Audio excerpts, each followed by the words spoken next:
Welcome to the show. All right, so was looking at YouTube this morning. A couple of things caught my attention. I seen that Lucky Marie and O'Shea did a collab, and I'm going to cover that. I seen it, and I want to see where they were going with this. But one thing, and this is commonplace when I watch and listen to O'Shea or pretty much anybody that's deep into the Hotep, space or the pro BOK sector, and overlap with the manosphere sector. There's a pattern of behavior. There's this loyalty that was indoctrinated in them from a very young age. And to be quite frank, I feel that that is undeserved and it is weaponized against the men. And today we're definitely going to explore that. So, what I'm going to do is I'm going to give the short of the day, give y'all time to hit that like button and comment, and I'll read your comments and then we'll get into the meat and potatoes of it. All right, so short of the day. Now, this is just an example of a taste of what you have to look forward to in dating a modern Black American woman. And I pause because I don't actually know what this is. I have no idea what she is. I do know that I want to smash it. And there you have it. All right, so let's see where this is going. Hit the like button, people. What's up? You got here early. I did. SpongeBob. No. You already picked them up? Yes. You always gotta watch what you want. Hey, where your parents at? Those are my kids. All of them. Why can't you watch what I want? Yeah. What? I'm gonna go ahead and catch you. It was nice dating you. I think we should see other people. Excuse me. What? Are you prejudiced to kids? No, I'm just not trying to be there. Father, is that you? Definitely not your daddy. Y'all ugly as hell. All of y'all. I don't know how y'all came from that. That one too, that big one, that hella ugly. Don't talk about my kids, and yes, they're all mine, including the oldest. How old are you? You got a baby face with a goatee. I'm 15, bro. He's always lying about his age. He's 12. He just hit a growth spurt really early. Well, you don't look like you had no damn baby, and all your kids damn near as tall as you. Thanks for the compliment. And I'm part Filipino. That's why I'm short. All right, that's cool. But let's address the elephant in the room. You expecting me to pay for all 6 of you motherfuckers, buy all y'all popcorn at this expensive movie theater, and drinks and snacks, and the movies? Oh, he's broken! Oh, I'm broke. But all y'all in here begging for a movie, you little badass baby. Matter of fact, buy him yourself then. Buy him yourself. Buy him. Go ahead. Y'all was waiting for me. Buy him. I'll buy my own ticket. When y'all ready, we'll go and we'll sit together. Buy y'all tickets. That's how you treat a lady or ladies, because there's 4 children right here who are girls, and this is supposed to be a date. Yeah, a date with me and you, not you and your little fucking tribe. What I look like, Jesus the Messiah? You think I'm gonna break bread with all you little bastards? Sir, you really not paying for us to go watch a movie? We don't have cable at home or Netflix. I'm trying to go see a rated R movie. I'm talking about in it. Oh, you want to see a rated R movie? I got you, brother. I'll go ahead and pay for that. Just go ahead and go to the bathroom and look in the mirror. Okay, so y'all let me know in the chat room. She is bad, but 5 kids, one of whom is a baby that screams in the movie theater, and the baby also indicate that there's milk in them near heels. So, which means that those things that you like so much is going to the baby right now. And there's probably a bunch of stitches and some leftover fallopian tubes hanging out of it. So, with that being said, would you still go for it? Be honest. Would you still go for it? You're gonna see an ugly motherfucker right there, and that shit's scary. It's gonna scare you. And you, Miss Ma'am, your life is rated R. There's no business having all these damn kids. You know what? I just wanted a night out with these kids and my family and a guy that I thought I was attracted to, but you're ugly. You're ass motherfucking ugly. That spirit, evil. Should have left their asses at home. That ain't on me. People don't show up to dates with 5 months. That energy, wicked. That mentality, trash. Come on, kids, we're gonna sneak in. Let's go. Okay, I don't care. Go sneak in. You should sneak them kids back up into that. How are we gonna do that? Okay. Hey, ruining our dates and shit. Put them back. Ooh, what's up? And that's dating in America. Whenever it seems like right now, you would think that this is too good to be true. And then you find out that there's always a rub. There's always a rub. And yeah. Now, what's interesting is, and I know this is a skit, but it's funny because the mentality exists. I'm going to sneak in. Why not sneak in and have the date? See that thinking, I know how to save money. I save money by doing things like sneaking into the movie theater. But when I'm with you, I like to spend an exorbitant amount because, a movie for 7 people at this point, 2 adults and 5 children, is going to cost anywhere between $100 and $200 just for the tickets. Just for the tickets. And the way they look at it is, it's okay because it's his money. All right, moving on. Moving on to the next one. Hit the like button, people. Hit that button.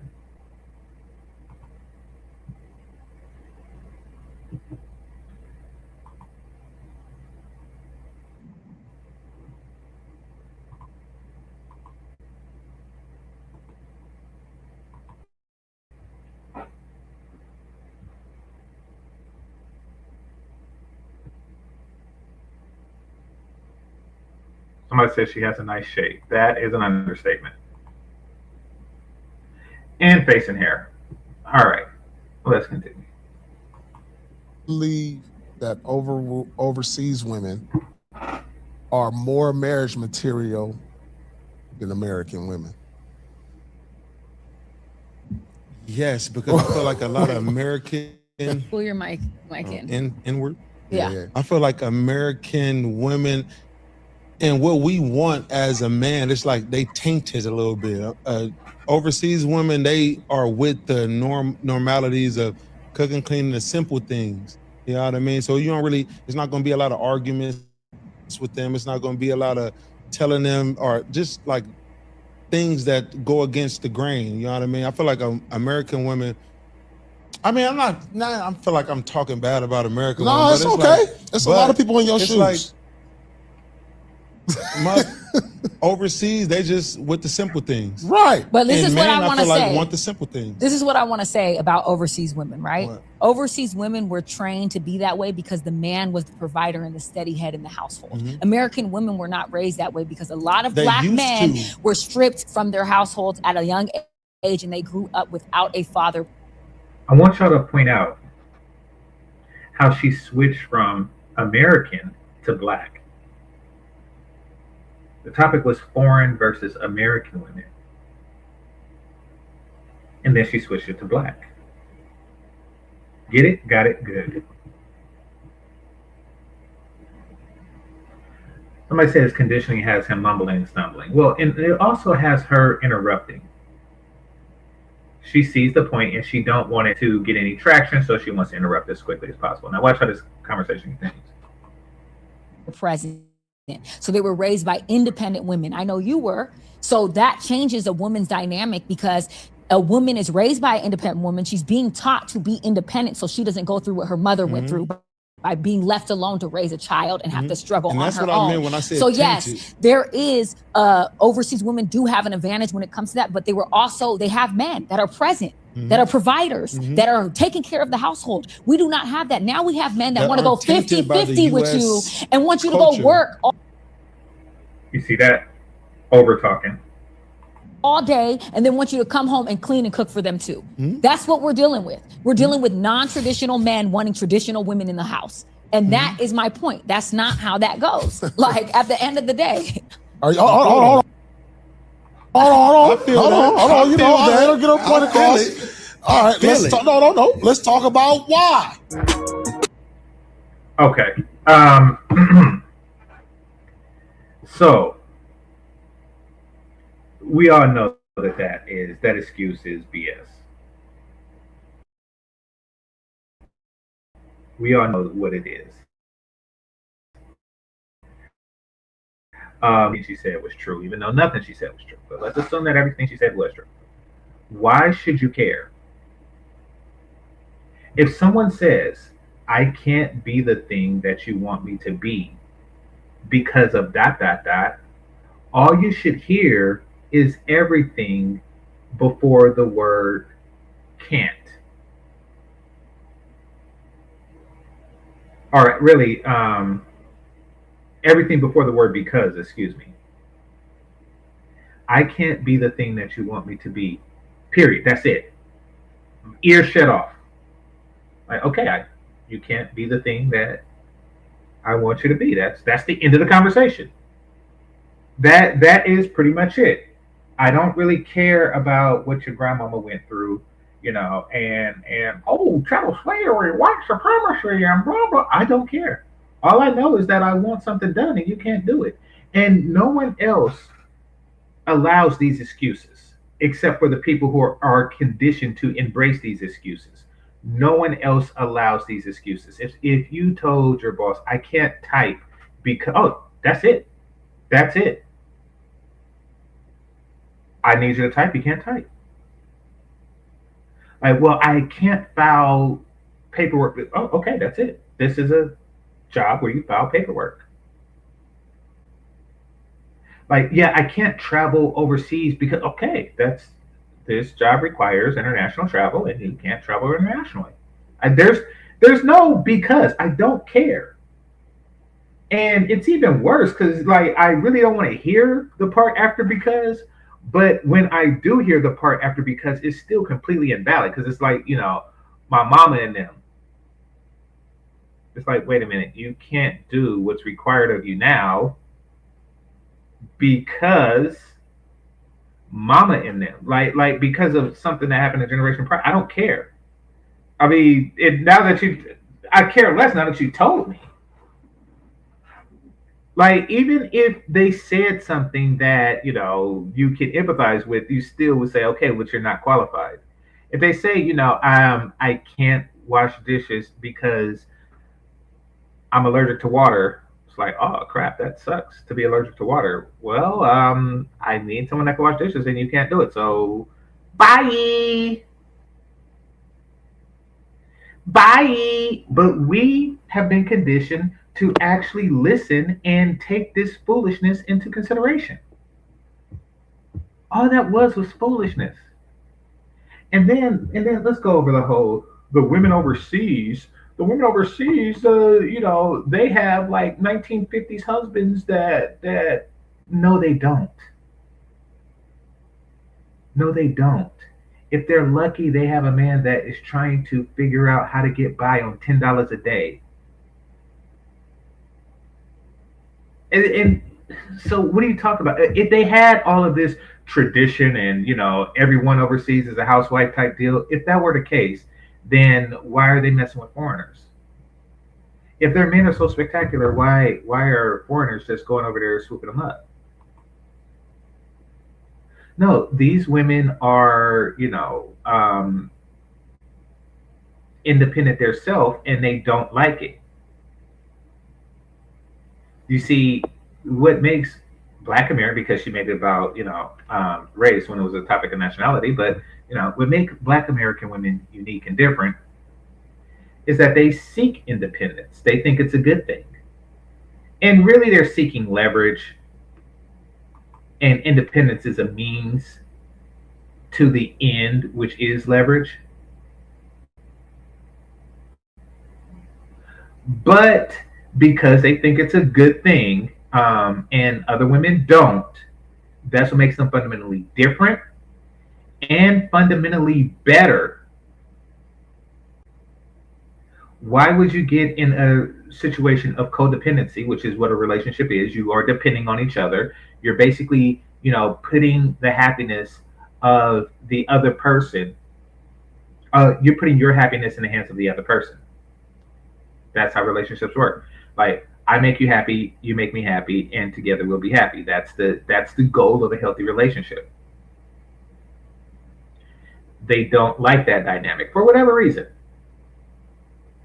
For whatever reason, they are against that dynamic. Well, I'll tell you the reason. The reason is, because of leverage.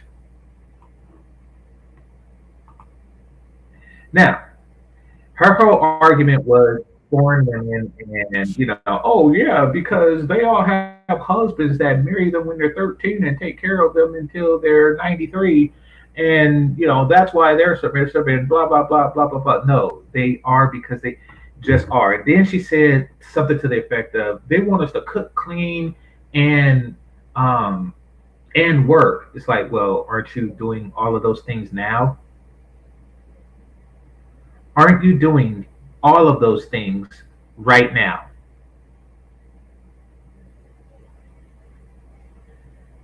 Hit the like button. We're going to get into this.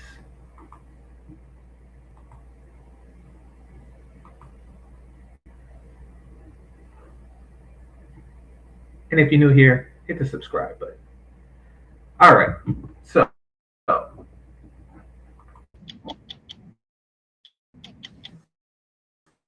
Hi everyone, my name is Lori. Today we have a special challenge to our guests. This wheel has 12 questions, and each question represent one of the contestants, and whatever it lands on, we will turn that title into a question and get your honest reaction about it. But first, please tell us your name, age, and a little about yourself. All right, so my name is Angel and I'm 21 years old from Magarao. And also, I've worked with two BPO companies already. You're a call center agent. Yes, a call center agent. Okay, so all right, let's. okay. So, right off the bat, she is an independent Filipino woman. I'm assuming this is in the Philippines. Oh, and by the way, Filipina titties don't get better than that. That is the maximum. Through all of their virtues, unless they get some of my DNA in them, that's the best it gets, which is nice. Trust me, I'm not complaining. Which is nice. Those are nice. Just biteable enough. Let's continue. Start spinning the wheel and see what comes up first. Ready? Yes, I'm ready.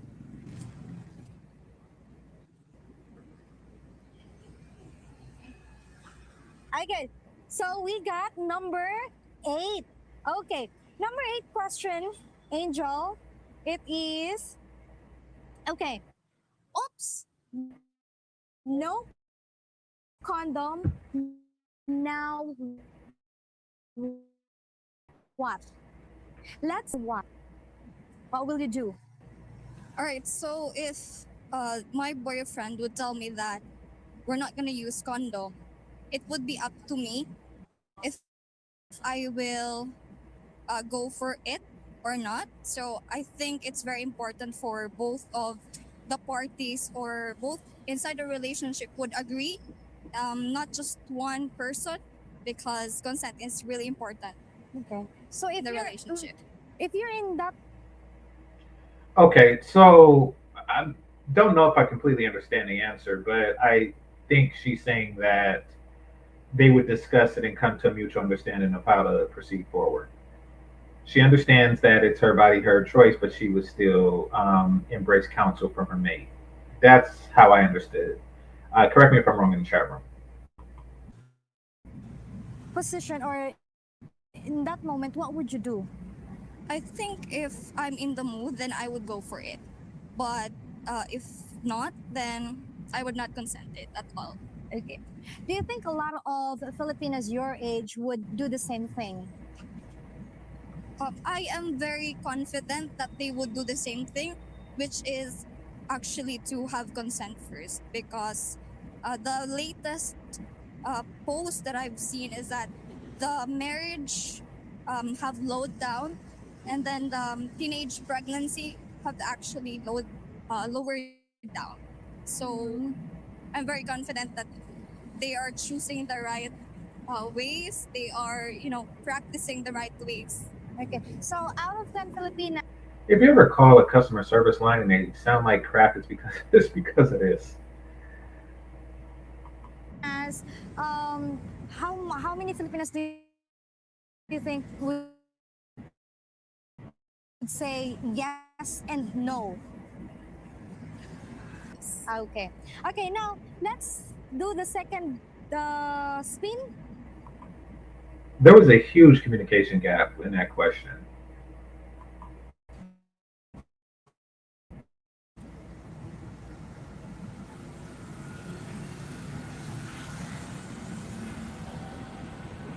Okay, we have number 3.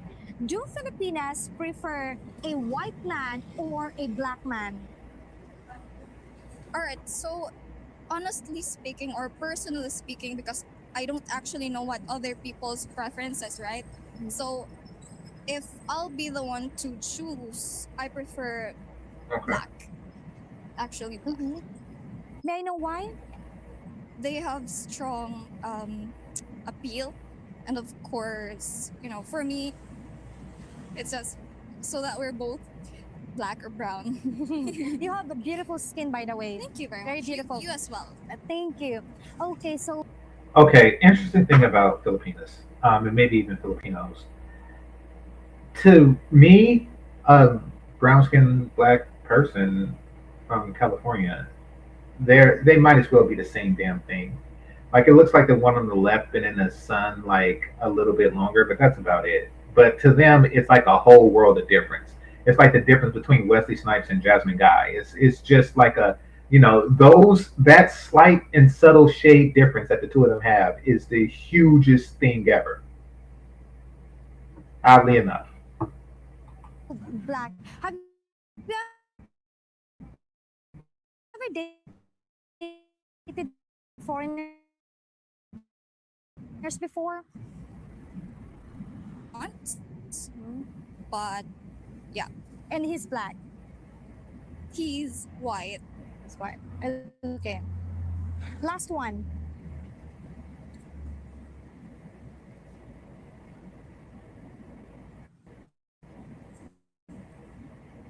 Okay, number 2. How much does love cost in the Philippines? Let's say you're going to date someone. How much could earn a day? Okay, for me, actually, if I will choose to go to work, which I already did, I can actually provide for myself.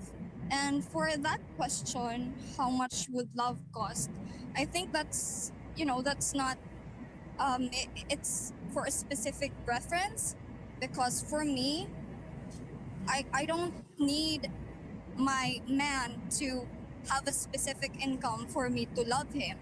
So for me, Okay, so you see how that just kind of completely throws a wrench into what the other woman was talking about.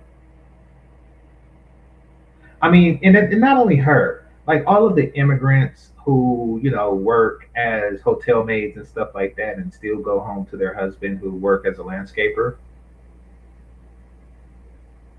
Like two income families exist. I don't know why black women, like, okay, you either pay all of the bills or I pay all of the bills and talk about how you're a weak ass nigga all day. Like those are the two options with them. The the whole concept of coexisting and working together, cooperation, is lost on them. Thanks for the super chat. It says here, just Actually, I can't see what it says. It's very small. Let's see. Okay, let me bring it up here. All right. It's funny how these women put down foreign women, even though they are the majority of the women in the world. I wish someone point out that it's not only foreign women. Uh, it's not only foreign women; they are the majority. So I think what you're saying is that they're calling them foreign, even though they represent that, like an individual would be the outlier, or to the rest of the world, they're foreign. The local women are foreign. Is that what you're saying?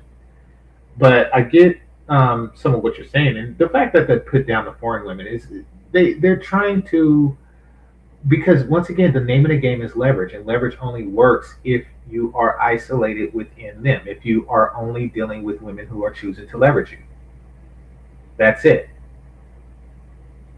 It's kind of like a union. It's like, okay, so when a company unionizes, one of the first things the unions force the company to do is to say you cannot hire outside of the union. So our women have unionized.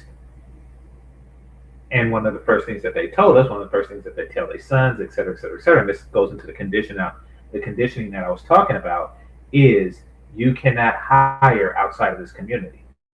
That's the first thing. That's the first thing. That enhances their control over you, and then they continue to leverage and leverage and leverage until the company goes out of business, like Hostess. Now, what companies did, and they were smart to do this, the ones who did and the ones who can, is they was like, oh, okay, I'm going to hire this woman right here to do the customer service, as opposed to dealing with your unionized, extortion.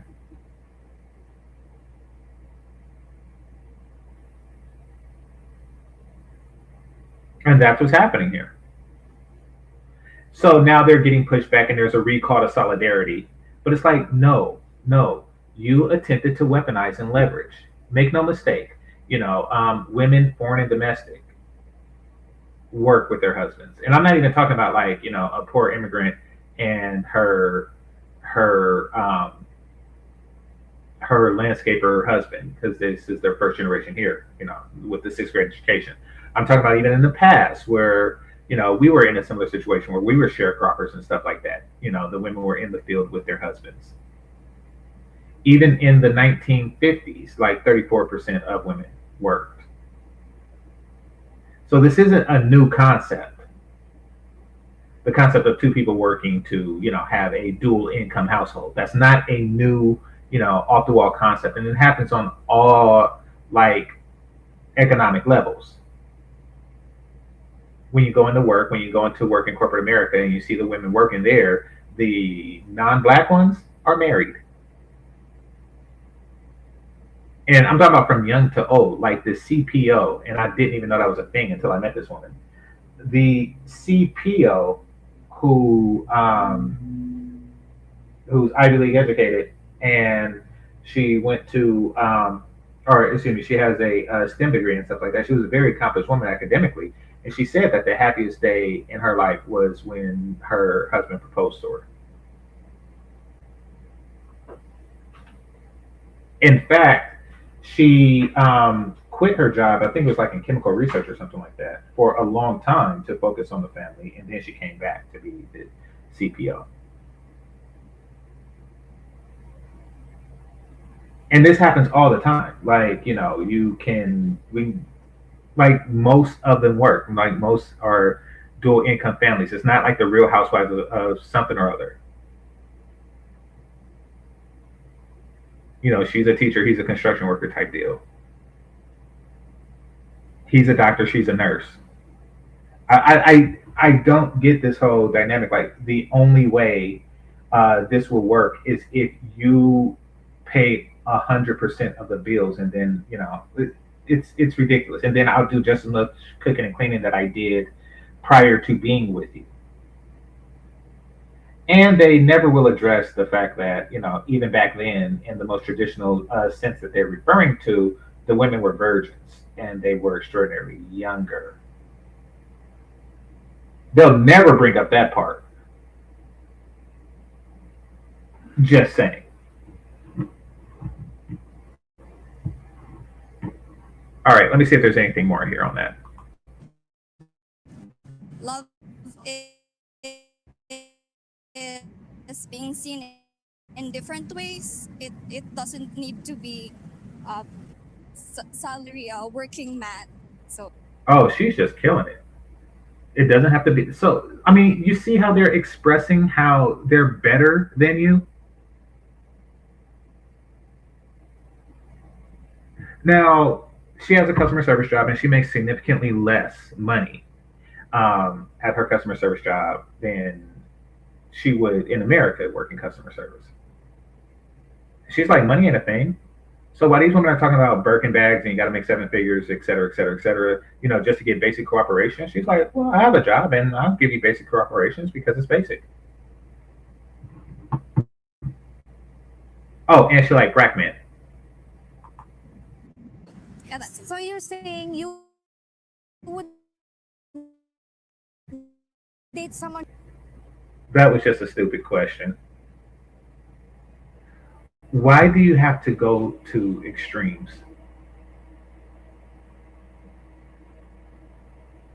That's like saying, I like slim women. Oh, so you're saying you would date a cancer patient? Okay. Okay. All right. Let's see how she answers this. I can date someone who is jobless, but I won't allow him to be dreamless. You know, I That's a want him fair to. question. She wouldn't date a perpetually homeless man. However, she would date somebody who is between jobs or something like that. Or he's a student himself. Okay. Well, there's a big really difference between jobless and someone who has dream. Yes. He's still studying, right? How many years you've been working now in BPO? Um. Overall, I think it's 2 years working in BPO. Okay. Do you think a lot of Filipinas would date someone if jobless or has dream, just like you? in my own observation.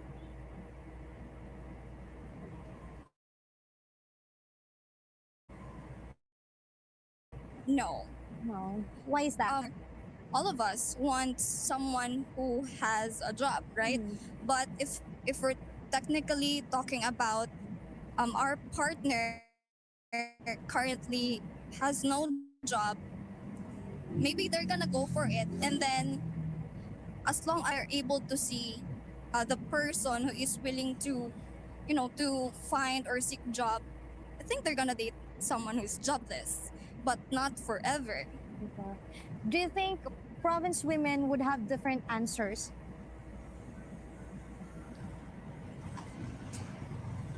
I think no. The same thing, the same answers. Okay. Well, anyway, thank you so much, Angel. We really appreciate your honesty and your time. Thank you so much. Thank you so much for having me. You're welcome. Okay, so thank you so much, guys, for watching, and see you on the next video. Bye-bye. Okay. So yeah, that happened. Um, you could tell that she was trying to, that the host was trying to really divide men into two categories, and that is 100% providers or completely jobless. And it's forcing women to like go from one extreme to another. And most situations is going to be in between, especially here in the States. You're not going to be choosing between like, oh, I need somebody that's uber, he's paying everything, or he can't pay anything. Like most guys fall somewhere in between. All right, let's read some of your comments. There are millions of Beckys and Lingling career women right now on the way home to make their husband and kids dinner. Yeah, yeah, exactly. They seek independence. They just want you to help subsidize it. Yeah, yeah. I don't even want to get into the details of that, but no, trust me, that's a very true statement. And that's why when DEI went away, which is subsidized work, um, they're like, "Oh no, 300,000, we lost our jobs." It's like, well, it's subsidized work. You know, you just walking in a company demanding that they include you. Like, what the hell?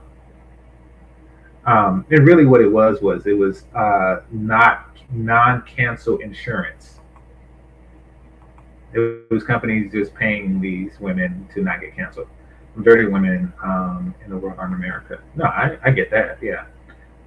Why do people believe that most foreign women are poor? Most foreign women are poor. Most black women are poor. Filipinos know multiple languages and they run the nursing industry in the U.S. In the U.S., leaving the ones in their country poor. Um, these people even call women in Europe poor. I've heard that. Black women believe the myth of white womanhood. Okay, BGS. All right, let's see. It says she does nothing all day, and her and pays for everything, or her man pays for everything. Yeah, and from a black woman's perspective, that is what they see. So I gotta say, like, if you are, I'm picturing like a segregated town or city, way back in the day, and the woman worked as a maid or something like that. The only white women they really seen and interacted with were the ones that could afford maids. They didn't see like the poor white trash of society, and how they didn't have anything but each other. They didn't see like the Roseanne style households. They just seen the ones that can afford help. A housewife who's not even wifing. She's not even doing the cooking and cleaning because she's hired you to do it. So that's all they've seen, and they want that. And and this comes into the stupidity factor. They actually asked the women, the white women, how can they get that? And the white women told them through feminism because they're stupid, and they wanted them to keep scrubbing their toilets. You want to know how I became a housewife? By working and not having a man, which is the exact opposite of what they did, which is why black women found themselves in a situation because they're stupid like that. Like, no, the path to housewife is not independence. You're stupid.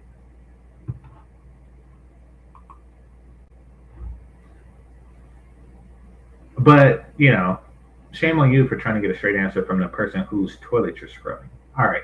Anyway, it says, and whose children you're milking. Every race of women work with their husbands, especially Asians. Most of these Asian women in Hawaii work. A lot of the doctors here are Asian women. Yeah. I mean, the whole concept of it's either one extreme or another is just ludicrous. It really shows like short-sighted thinking, like an early computer that really only recognizes 0 and 1. It's like, really, a 2 exists, right?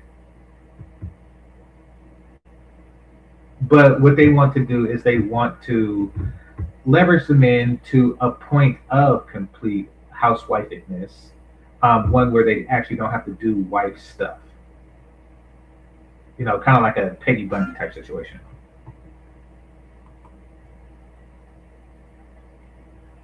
White women work too. Black people spread the narrative that black men have to be rich to be with non-black women. You don't.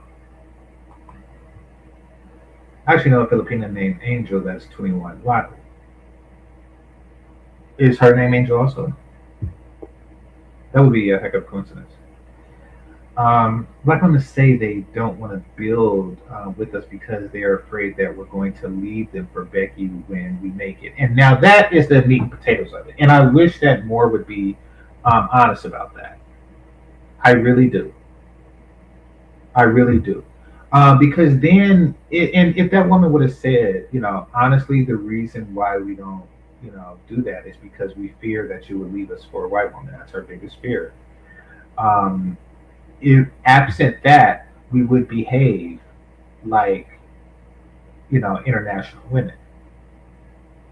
It's like, okay, that's a fair assessment, and we can work on that. We could build from that. We could have an intelligent conversation from the truth, because you're not attempting to manipulate me at this point, and I'm not going to put up a defense wall against your foolishness.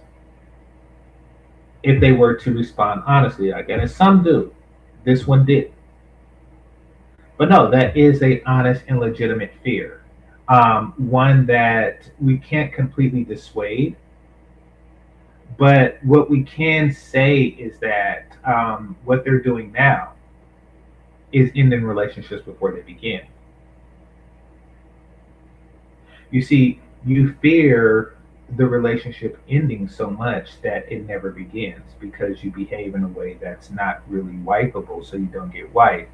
So, though you can honestly say you have never, your husband never left you for a white woman, you can also say that you never had a husband. Like all of this foolishness is to prevent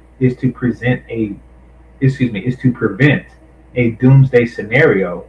But what you did was you created a worse doomsday scenario.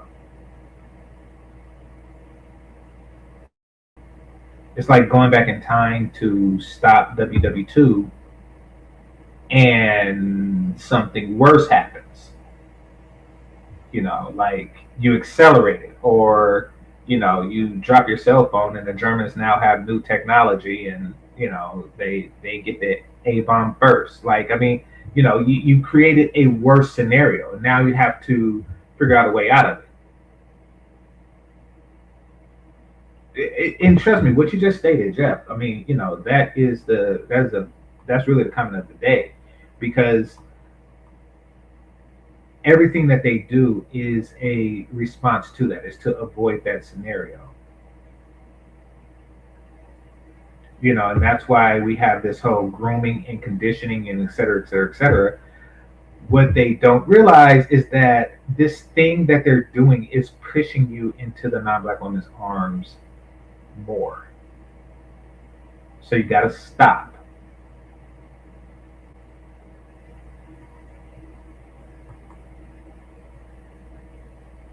All right, let's see. The black woman mindset is why their relationships fail when black men and fail with black men and non-black men. The black woman's mindset is why their relationships fail with black men and non-black men.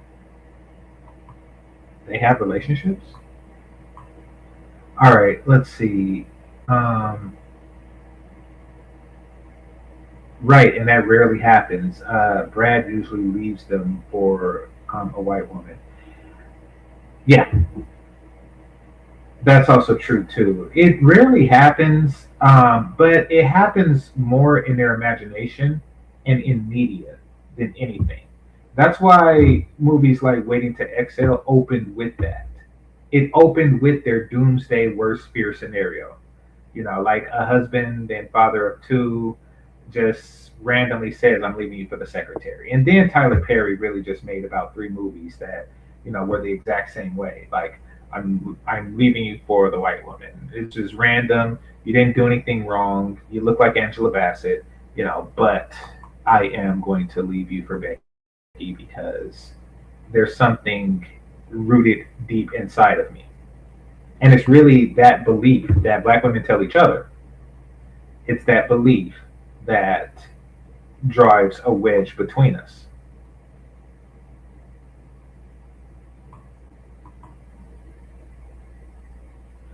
My wife is Japanese and works and still wants to come home and cook. Well, I mean, listen, even if you weren't there, she would be cooking. If she was a single woman in her own apartment, she would work and eat somehow. She works at like Key Martin. No, she lives out. She lives out this way. She lives in Cali. Or you live in Cali, I should say.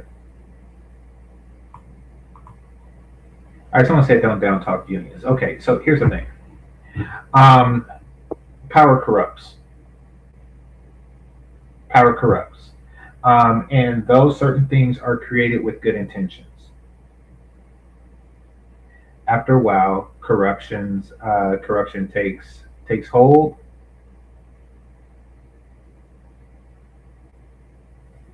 and people become as corrupt as the institution that they went against. And if you look at the history of unionism, factory conditions, et cetera, et cetera, et cetera, were deplorable. Mining conditions were deplorable. People were being sent to early graves.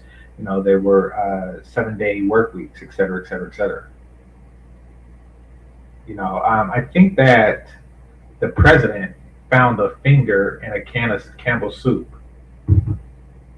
which really, I think that started like the FDA. So work conditions were terrible because somebody lost a finger and then they just put it in the soup and closed the can and sent it to somebody. So, however, over time, what happens was, people became more demanding of the corporations, and they began to offer less. Over the years, this process continued. Now, this parallels women's rights, women's liberation, women independence. Like it started off like they didn't want their drunken Irish husband to come home and beat them every day for not being redhead. So I can understand them wanting to stop that, and I also understand that they needed an alternative for ugly women and rainbow women. They needed an alternative to that. So this is the seeds. However, over the years, it's been corrupt, and now you have very mid single moms um, asking for $1 million husbands. See, that's how something gets corrupted over time. She's from Japan, but moved to Hawaii in high school. This is a majority Asian state. Well, yeah, it's an Asian island initially. And you said boo with tomatoes and thumbs down. Oh, okay. Um, Sorry, didn't meet your liking, I guess. Um, anyway, let's see. What's the next one? No, not that one.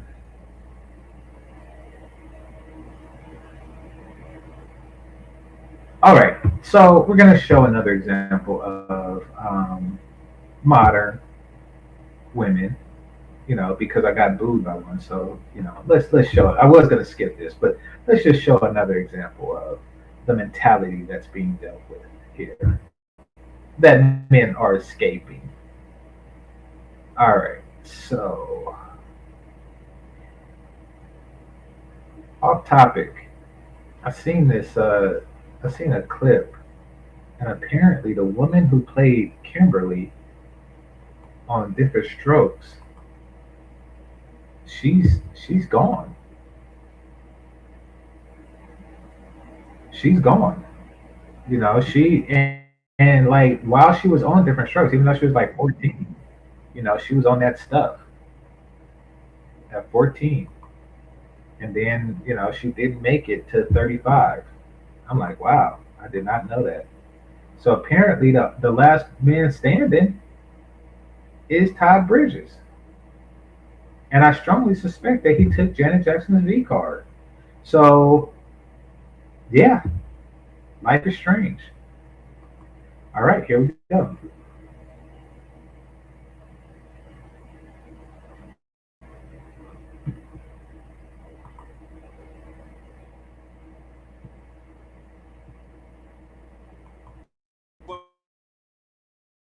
Women wanted to switch it up to an afro.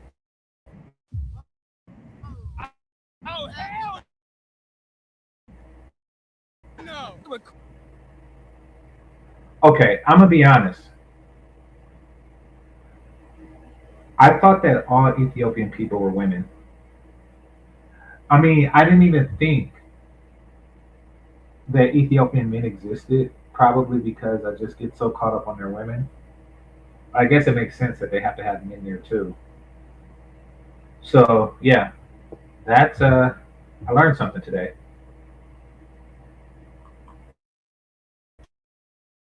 Burrows?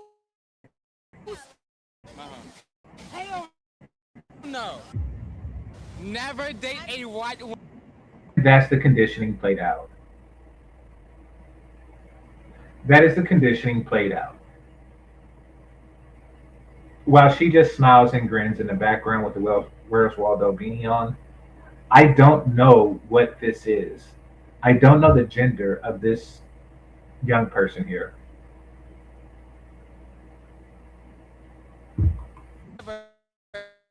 If you're black, do not date a white woman.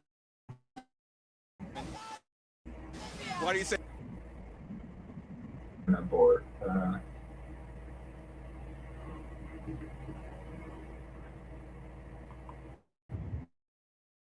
Are we going to say it ain't the body?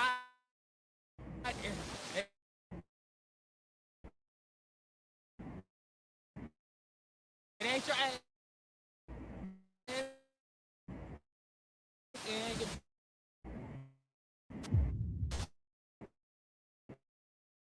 Videos and everything like that, and let's get into the video.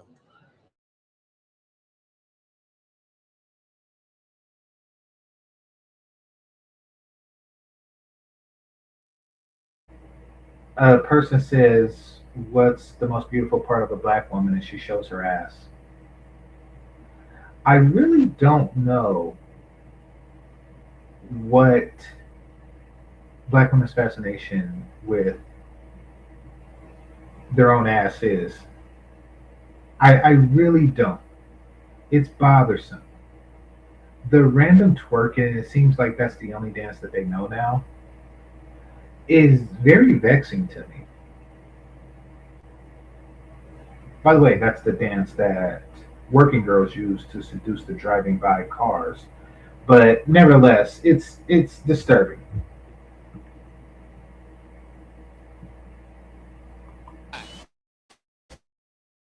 Okay, without even speaking, now, contact. Okay, what do you think? About me? Yeah. So he says, "What do you think?" And she said, "About me." And then she shows her ass. I don't know what the gender of this person is either. This is a damn shame. This generation is terrible.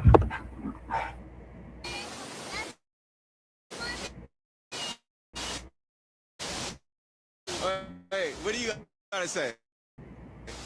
My skin though. My Your skin. They culture and stuff like that. It's real unique. You know, black people we got African backgrounds.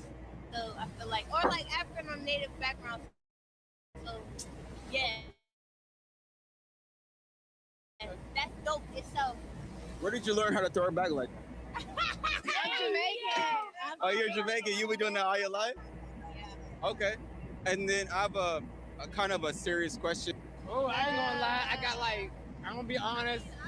My exes are white. You white, right? I just saw one with some.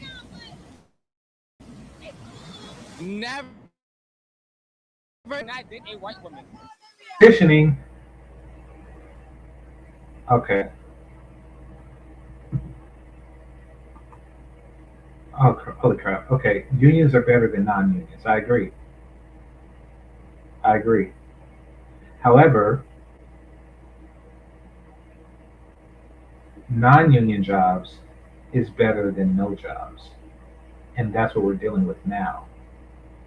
See, after generations of this contention, companies just packed up and left. China is built on Americans not wanting to deal with American unions. Our manufacturing base is completely gone because of that. I'm not saying that they're bad. I'm saying that they should have come to a stopping point. Just like, feminism and et cetera, et cetera, et cetera, they should have come to a stopping point. And just like rainbow rights, they should have come to a stopping point. But like with anything, for whatever reason, people just keep pushing and pushing and pushing to the point of absurdity. And then you get pushed back. And that's what this administration represents, the pushback. Like, really, you shouldn't have pushed so hard. You should have just took your rights to get married and shut the fuck up. But no, you had to go around talking about my pronouns is them and they, and people just got tired of your retarded crap. So, like anything, unions pushed too damn much. And the pushback affected everyone.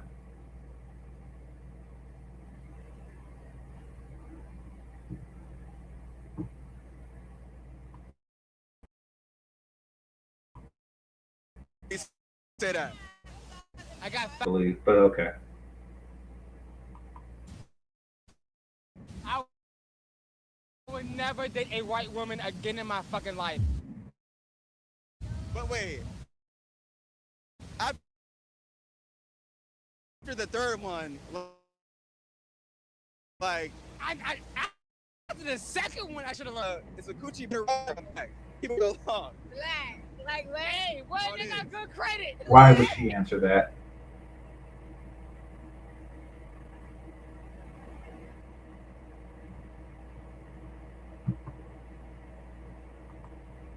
Somebody said Ethiopian men are winning medals in marathons. I didn't know that. I knew that they were African. I didn't know that they were Ethiopian.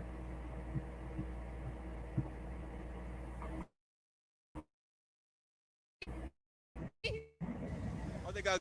Oh. Mama was helping me. Mama was helping me out that credit and shit. But the first white woman, my credit score 300. So she made you better by a ridiculous degree, and yet you still, you see, this comes from a lifetime of just telling them what they want to hear.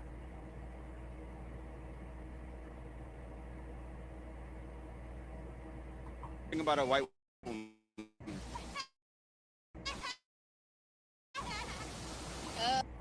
He didn't even say what's bad.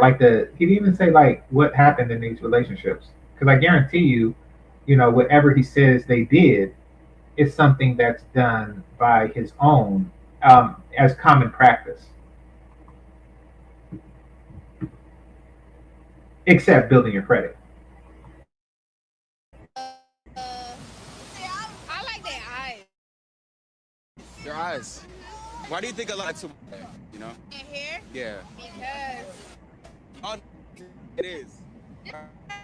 Yeah, I can see that. A lot of them are like wigs and stuff like that. Drunk or I've high. been switching it up. I wear my natural hair. Like to wear wigs. Yeah, wigs today. No, that's how they. Hold on 1 second. They just expressing themselves, and when they see something that they could express themselves with and like be creative, go to come, for me. Because if you're here, you'll be like, oh, I could do something with this. Like, all right.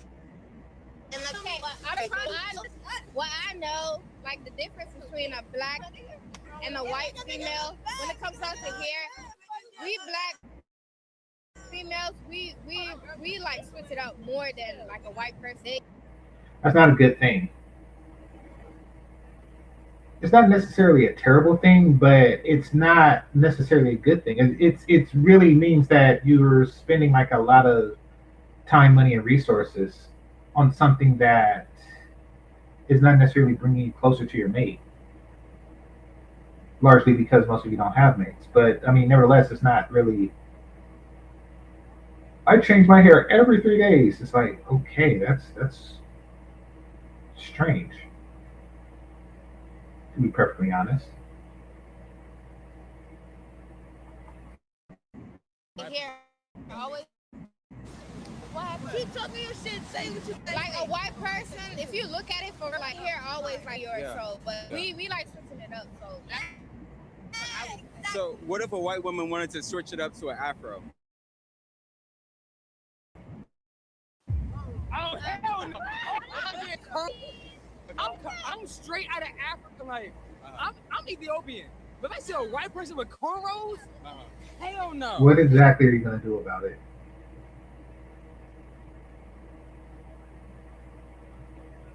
What exactly are you going to do about it? You see, and I'm assuming that these two in the back are women.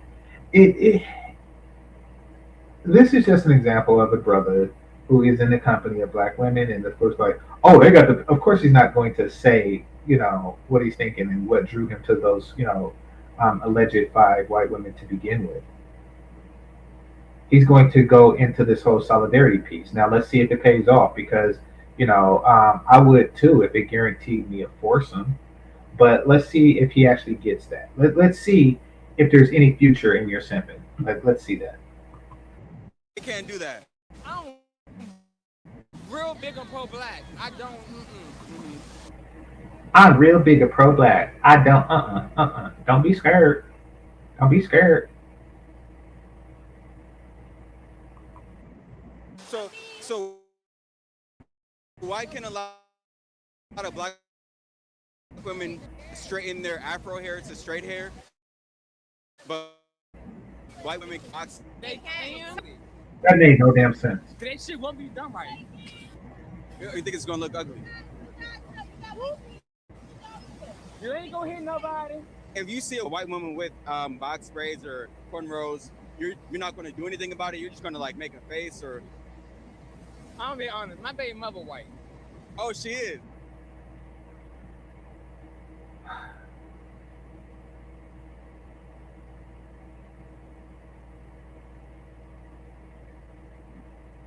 So now we know what pro-black is. It's just black men playing on the insecurities of black women to get into their panties. Dude, you're a young dude and you out making babies with women, talking about don't mess with white women, blah blah blah blah blah.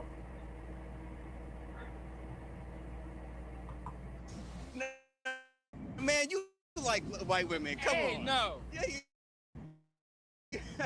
That was back in 2002, where it's just like.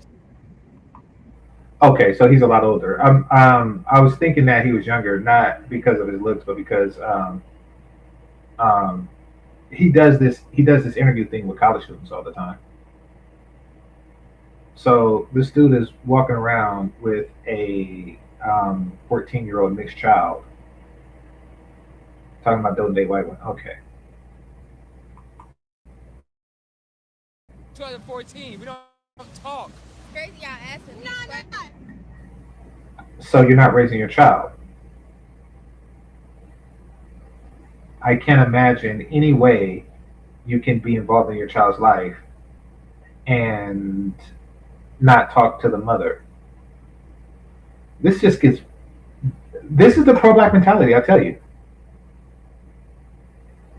It's all about who's giving him the box at that time, or who's gyrating it in front of them. He really is a reach back when you look at the dynamic, and then he's with like the soulful looking women. Earlier, I just said I would date. That's what you're being loyal to. This is what you're being loyal to. See, oh, by the way, in these hotel communities, and that's what these young people are. That is the dynamic.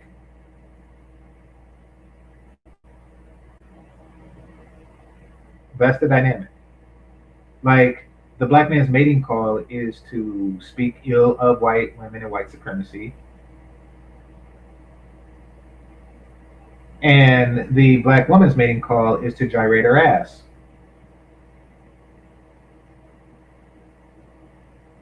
I think he said 2012. Why is that what you want?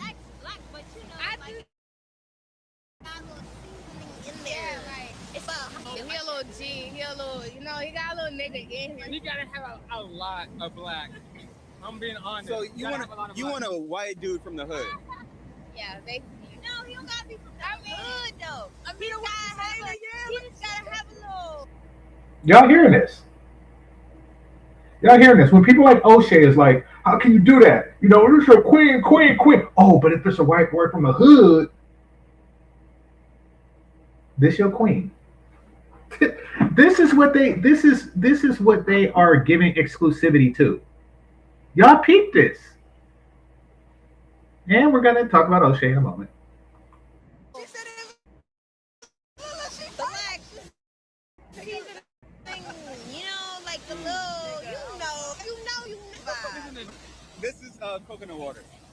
Yeah. Wait. The funny thing, I was just talking to work before I left the house. It's crazy. So you've dated a white woman. What about you guys? Have you got white people? Okay, it's funny that when a black man is willing to date a white woman, he does, and you know, black women just fantasize about the shit.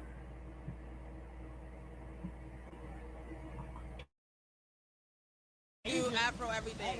Afro Latina, black, Caribbean.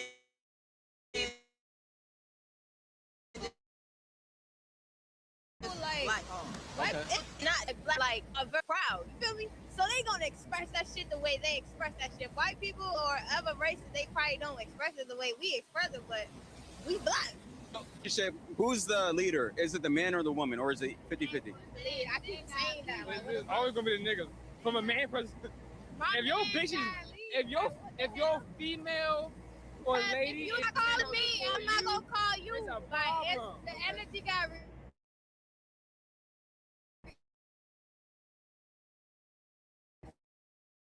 We support the leader. Get it. He's the leader, okay. And then they proceed to say, if you're not calling me, I'm not going to call you, which has nothing to do with leadership. It's an empty title.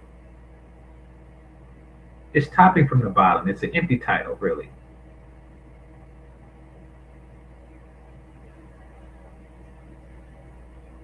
Oh, they said no. Okay. Thank you. So if your man say, go do them dishes right now, you gonna do them? No, it's the way you say it. No. I'm the field. But don't if you tell me, I told you. So according to the way the conversation is going, it seems like they said yes. But nevertheless,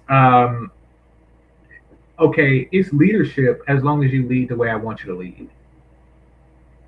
And as long as you don't tell me to do anything, then you're the leader. You see, I told you, they have a very hollow definition of leader. I know I'm going to do it.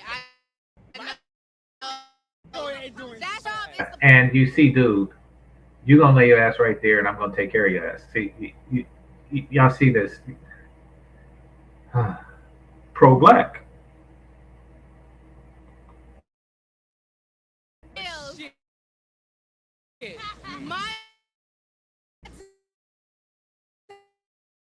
Make sure you come home to a clean house. Oh. You gonna cook and clean? You got your own spot and everything. Yeah. What? I cook and clean. Cook, clean. And you... These dudes be peacocking. I tell you, these pro-blacks, holy crap, conditioning like a motherfucker. No, white women find you at? You can't. Because it's not going to happen. Eddie, the fuck is up with these dudes and grandma? They got like a skip generation Oedipus complex. This is weird as hell.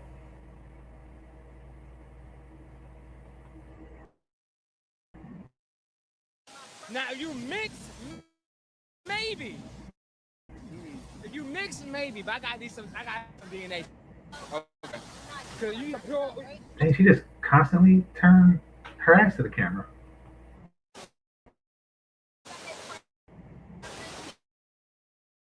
Where your nigga at right now?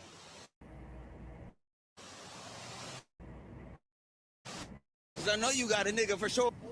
Oh, camera. Okay. I don't know what's going on with that.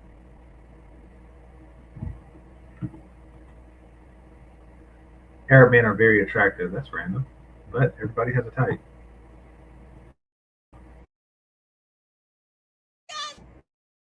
Nah, I can just tell.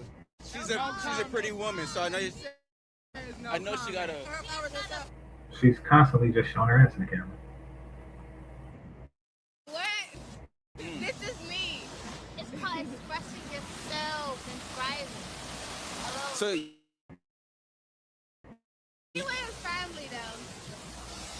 tap that he won't care. Oh. He will care. What? I'm saying if I tap that he won't care. Nah, this shit nah. He would get mad. Oh yeah, let me leave you alone. He probably lurking right now.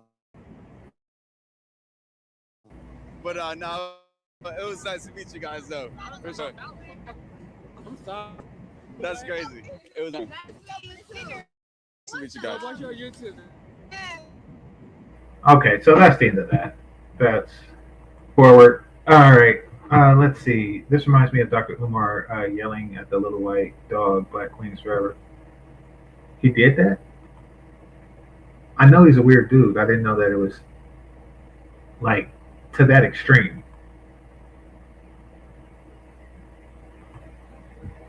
But hey, he's capable of anything. Once again, you know, what the pro-black community does is a bunch of men pandering to a group of very insecure women. These are the guys that beat their chest, you know, saying that I'll never leave you for Becky. And the women saying, okay, now that we got these men,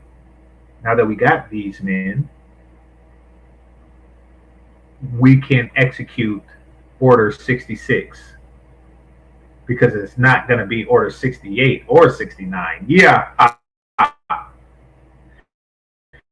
So they executed Order 67 on them. And that is complete leverage, you know, where they completely just isolate them until they're like this dude. I'll pay your rent. You know, bragging about how he'll cook, clean, and you know, and pay all the bills, et cetera, et cetera, et cetera. And they still just left them to the side. So let's go down the list. He starts off by professing how he never would marry a white woman. He's with 3 black women, none of whom he's smashing. And they're just stringing him along. Like, okay, yeah, I'm not going to mess with a black woman. And they said, well, I'm going to mess with a white man if you give me the opportunity. Okay, well, that's good, you know, as long as you got, you know, black culture in him, I guess. But, you know, I cook and I clean and I do this, and this. Like, okay, congratulations. You're going to go home to that clean house of yours and jack off until I'm ready for you. Until I can't find a, you know, white dude with some nigga in him. I'm quoting them. And then once I'm certain that that's the case, then that's the case.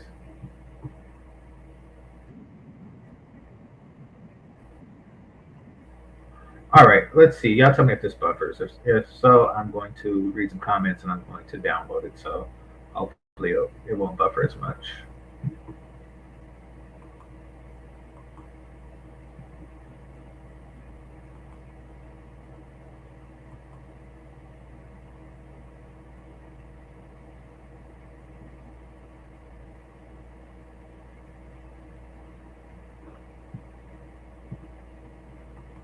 Let's say for like somebody like you from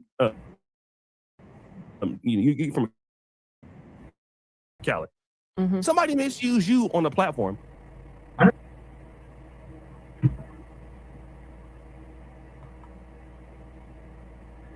I think this is the one where it is. So she had like an online relationship with a dude named Daryl, and they were gonna get married, and come to find out they'd never been in the same state at the same time. So this dude was gonna marry a single mom that he never smashed. But she do got some sexy lips though.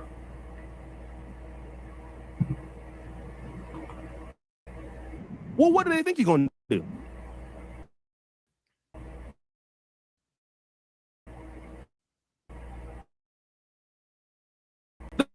I mean, like they're gonna just keep it quiet? No, they're gonna. Okay, it's buffering, so let me see if I can work around that. Gonna download it and then play the downloaded version or copy, whatever you want to say. But in the meantime, let's see what you are talking about because it looked like shitey got under your skin. All right, so 31 Slim Redbone Childless. I don't know what that. Why did you say that just now?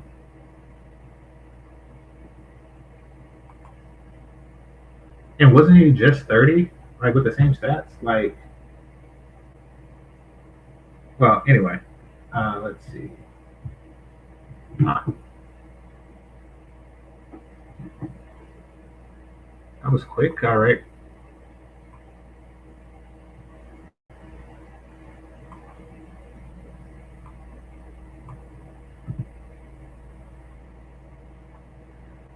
Haha. Okay, let's see. Men online can't tell me nothing because men simp for me offline. Oh, okay. All right, let's see. Let these young men stay on the ugly Keisha plantation. That way, smart young men can get the pretty Beckys and Linglings. Hmm.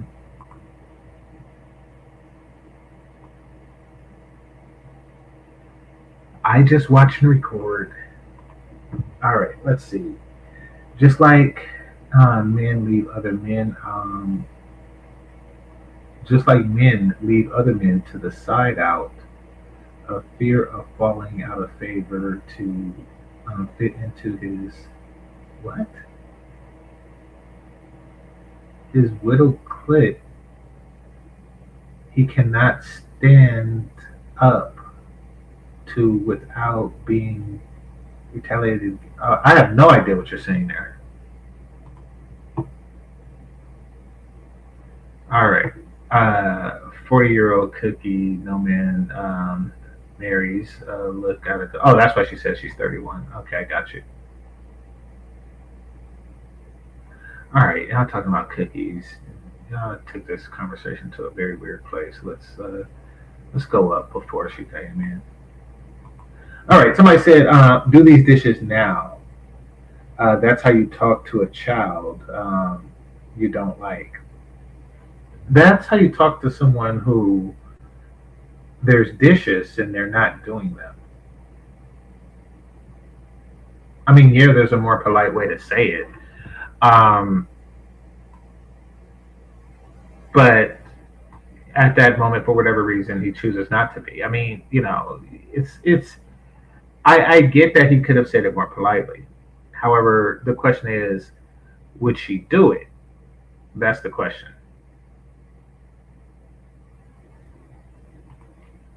Anyway, the Hoteps must have a cause besides sex. No, they don't. No, they don't. They have no actual desire to take down white supremacy because, quite frankly, most of them depend on white supremacy.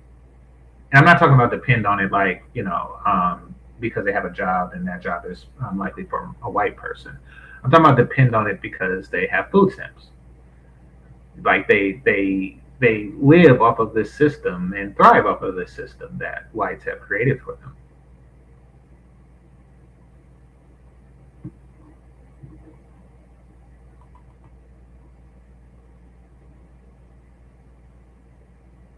All right, let's see if it's ready. Lucky is so pretty. No argument. All right.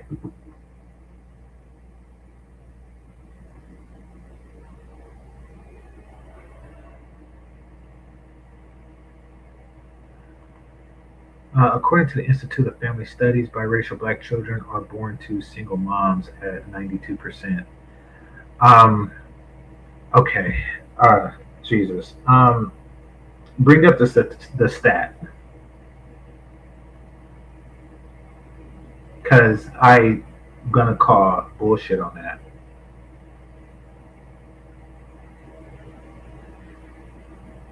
Yeah, and I'll just end with that.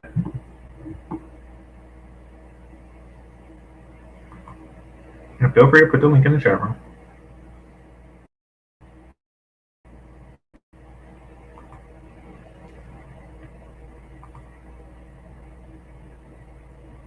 All right, let's see. On that desktop.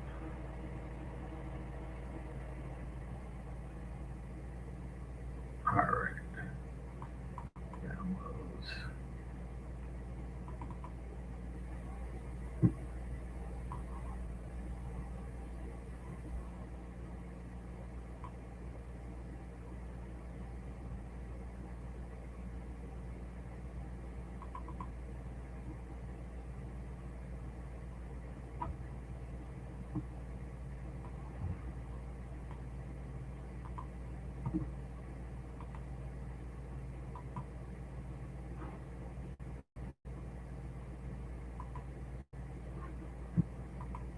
Okay, it's downloaded. All right, so a conservative think tank. We're sourcing. Yeah, Takesha sex work. Well, no, I read that statistic and I know it's bullshit. They interviewed like 50 people. Well, they claim to have interviewed 50 people, and apparently 49 of them said that. Even if it was true, and there's no evidence of that, it's still a very isolated and small sample population of just somebody walking around saying, "Hey, biracial person, were you a product of a single mom?" No, it's some shit like that.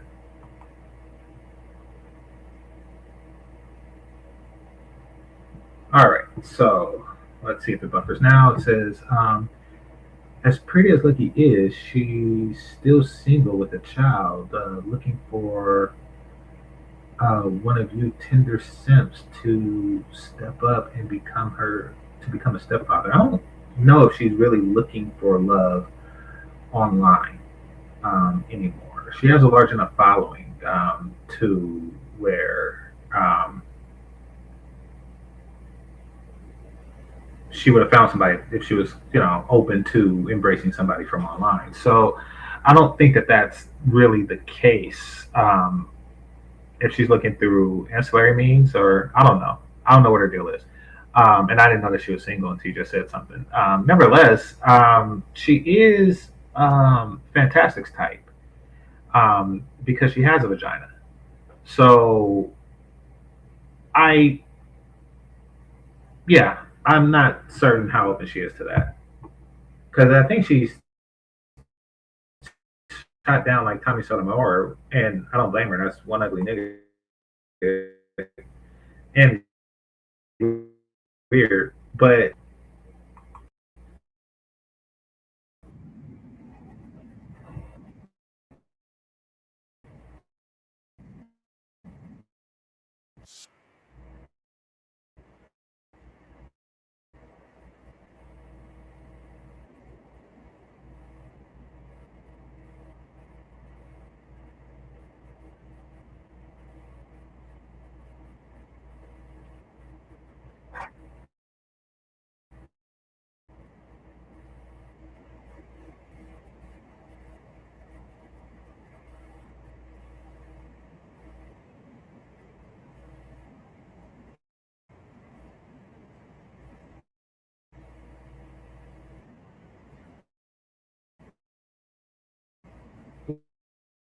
wait, what? My bad. I was I missed what I was saying because I was reading the chat. So let me go back because he kind of brought up white women and Filipino women out of nowhere. So I got a feeling because I forgot. I only watched this once before. I think I just lost sight of what O'Shea was saying. I completely forgot the whole thing, to be honest with you. Um, but I get the feeling that O'Shea is about to really turn up the pro black, queen, queen, oh my queen for Lucky Marie.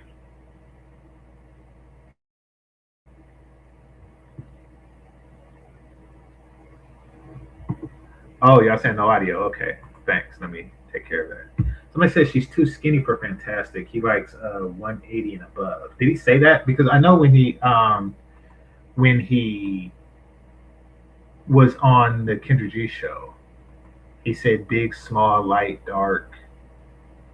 He didn't really have like a group of women that he wasn't interested in. That's what I was saying that. And I'm just joking about fantastic, but there's truth in the joke.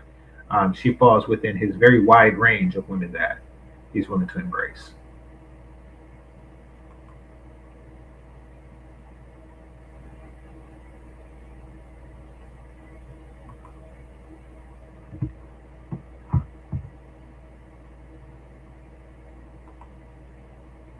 Who wants to be a stepfather with a single mom, no benefits whatsoever? No, I mean there could be. I mean, if she's significantly prettier than you are, handsome, or she's wealthy, she checks off all the other boxes and then some.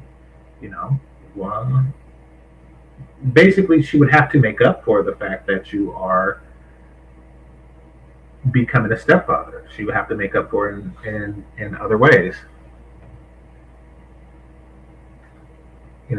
Whether it's threesome Thursday or what have you. Like, I mean, but she would have to make up for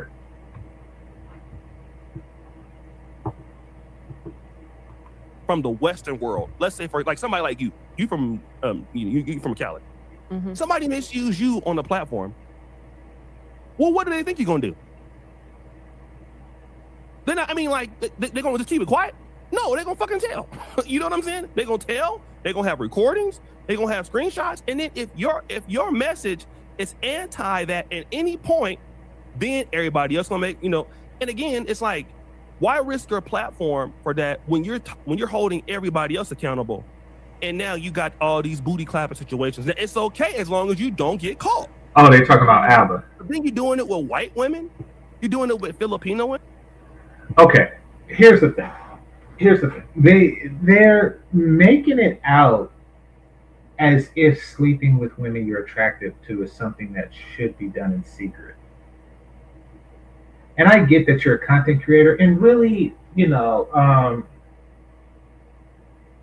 past encounters, the reason why I felt the need to keep it secret because there exists a non-significant amount of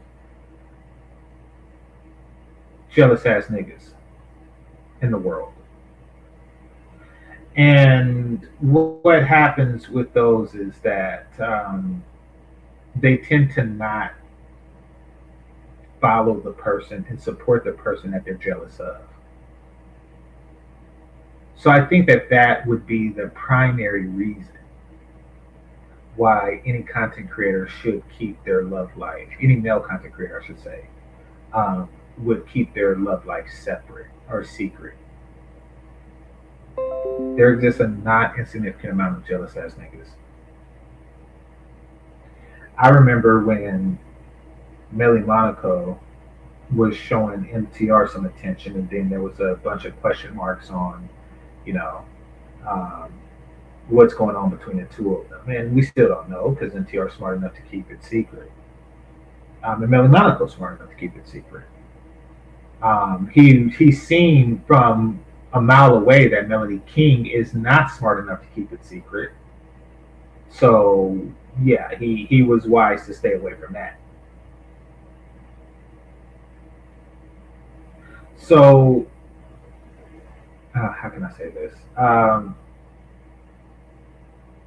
Alba got caught in a situation. Really, at the end of the day, is that I don't really like dig into the details. I mean, I heard other things like other girls came out or something like that. I don't know. I mean, that's typical. That's something typical. Like once you're accused of something, anybody could come out of nowhere and say anything and give it credence.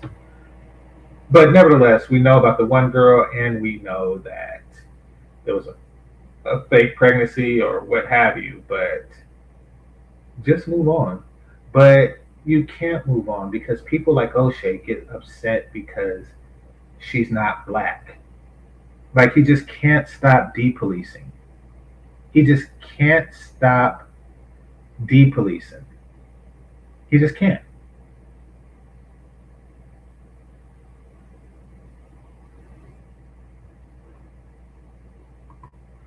All right. Somebody said, wasn't Alba's issue that he was going raw and saying he had a low sperm count? Well, I don't know. Maybe he does or doesn't. It does seem like he was willing to embrace the consequences of going raw.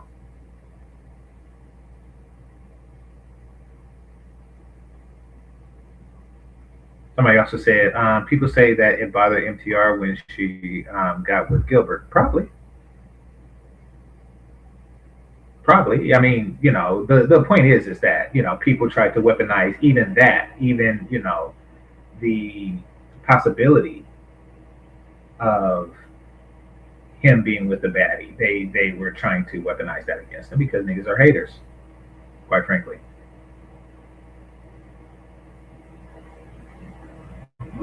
All right.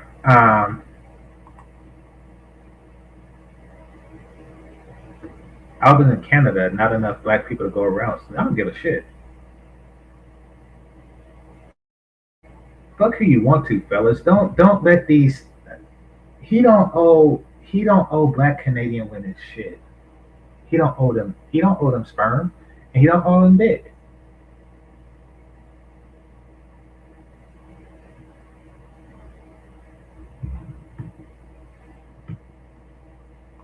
The ones that can't wait to tell. More than us, I'm just saying. Yeah, we have. Yeah.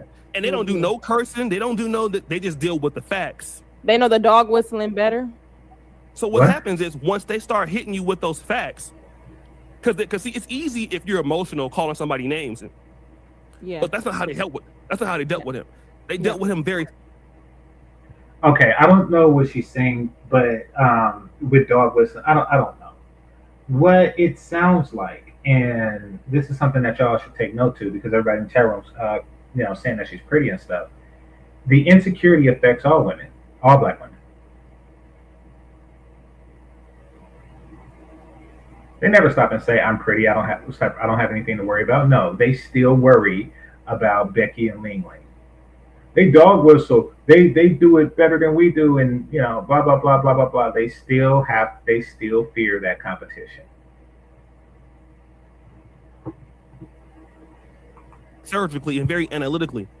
So what happened is it was very difficult for him to respond in a joking or charismatic comedic way in which he would usually do it because of how surgical and analytical they approached him. So it made him cover territory that he wasn't used to cover. Like, I don't know if you watch American football. You ever heard of a position called cornerback? No, cornerback? Back. Yeah, so cornerbacks in football guard wide receivers. So they always have to backpedal. So they kind of have to react to what the receiver is doing or the moves that he's doing. And so really, you it's the hardest position to play because you're trying to keep in contact with somebody who know what they're doing, but you kind of don't know what they're doing. So anybody who watch football understand that. And Alba is typically on offense all the time, but now he's on defense, and it's a complete meltdown. To be honest, to get taken down by somebody who's not even a YouTuber, that's nasty work. But I'm sorry, let's get back to No, I loved it because a few people asked me to kind of do like a dive, and I'm like, I don't even know. He's not really being taken down by someone who's not a YouTuber. He's being taken down by YouTubers. See, she's the spark. She had like a channel with 23 subscribers. It was everybody else that really gave her as much traction and momentum as possible. I know how these dudes think. They seen a spark and they just poured as much gasoline on it as possible. As they always do. And The reason that they always do that is because she's hotter than any woman O'Shea has ever fucked for free.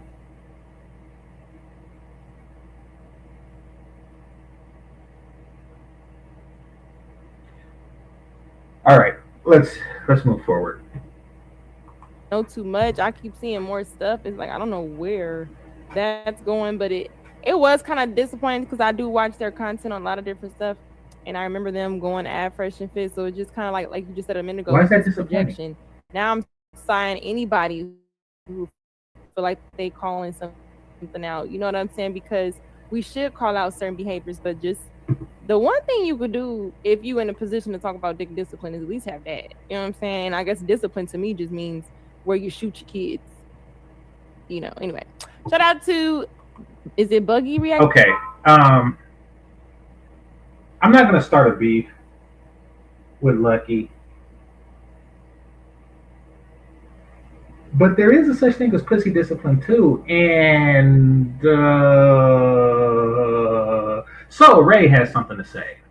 Says, speaking of MTR, he just dropped this. Well, send it to my email so I could paste it in and put the link on there. Yeah. I always get it wrong. He said, Yeah, O'Shea is Bougie, rich. he's from Uganda. He cool. He real cool. O'Shea is rich means Lucky's gonna be rich too. I'm getting rich. I need that clip. Yeah, I gotta start back doing it, man. You know I have fired Dima, so we back together now. So we had a little bit of a beef. So I gotta get back into my stuff again, man. So all my little sound effects ain't the same no more. I'm trying to get into that type of world. That's what makes it fun too, when you, especially live, because you get to interact, but you get to use your sounds.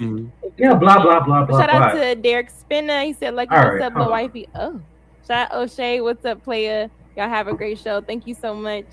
Thank you so much, M Mills. She said great. I think she mean conversation. Lucky and O'Shea. Thank you, M Mills.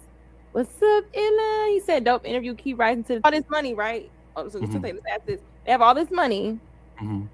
That doesn't translate into being likable or somebody that people want. Oh wait, I missed something. I want to skip through all the stuff, but enabling them or coddling. Do you think, as since we're on this subject, do you think a lot of those, since that incident, is shifted from helping men to now enabling them or coddling them, and now making them victims to the things that they could change? Okay, I don't know what she means when she asks that. I do know that when women say that, they are trying to discourage others from helping men. You see, a not insignificant amount of black women want their sons to fail. They want the men around them to fail. And it stems from their insecurity of being left for white women. They feel that if a man is a loser, then he's ill qualified for a white woman, and they have him. But the problem is that they don't even want him when he's a loser. So they're just setting them up to lose at that point. So they use stuff like, you're enabling him, you're coddling him. It's like, listen, no, you're paying $55 to the college application fee so I can go to Harvard on scholarship. Yeah, but you're enabling him by paying that fee. So they do stuff like that. They actually do that to get them to disable their kids.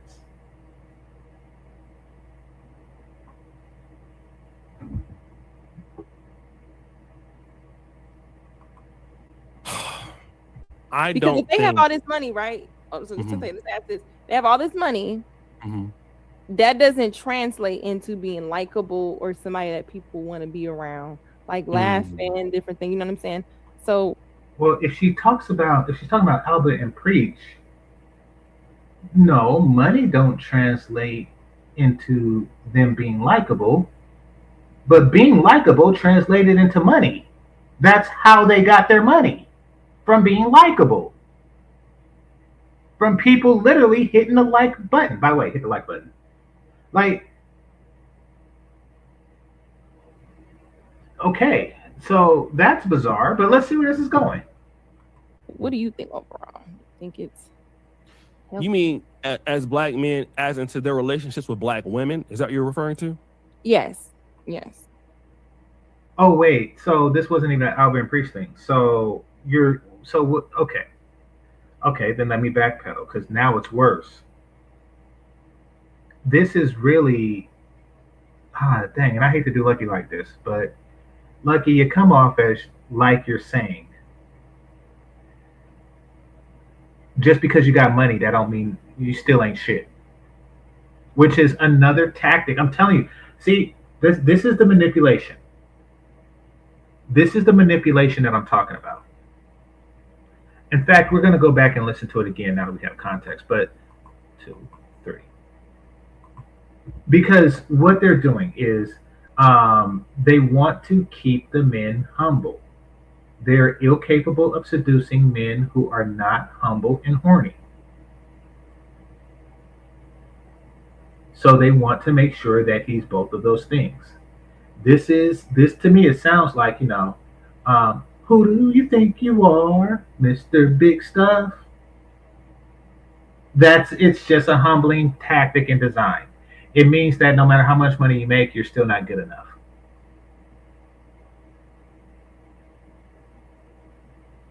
Someone says, to what end, to what benefit? Yeah, I know. They think that they are the end all and benefit.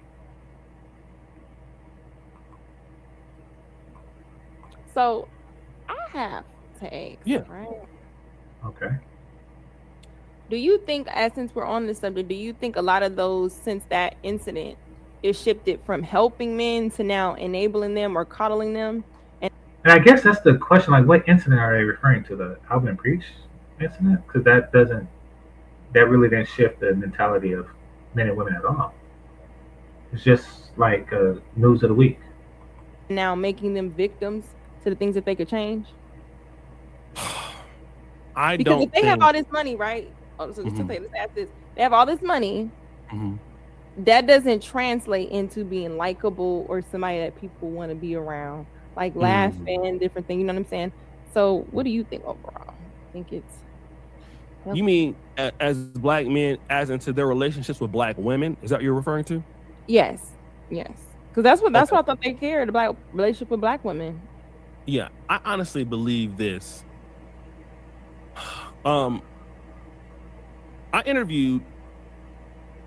Hold on a second. What the hell is going on? You good?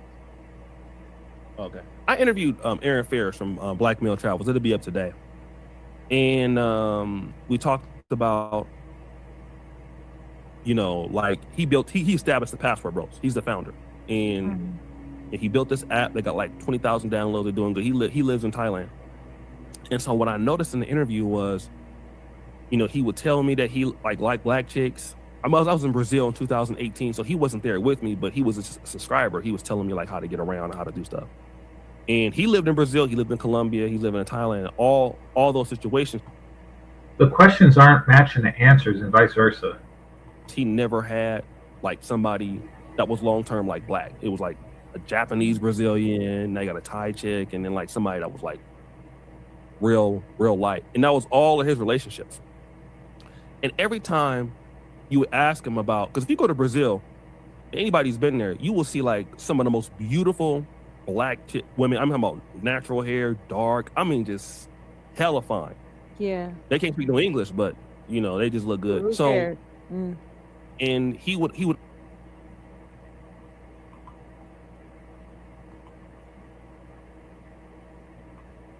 some of the most beautiful black women. I'm talking about natural hair, dark. I mean, just hella fine.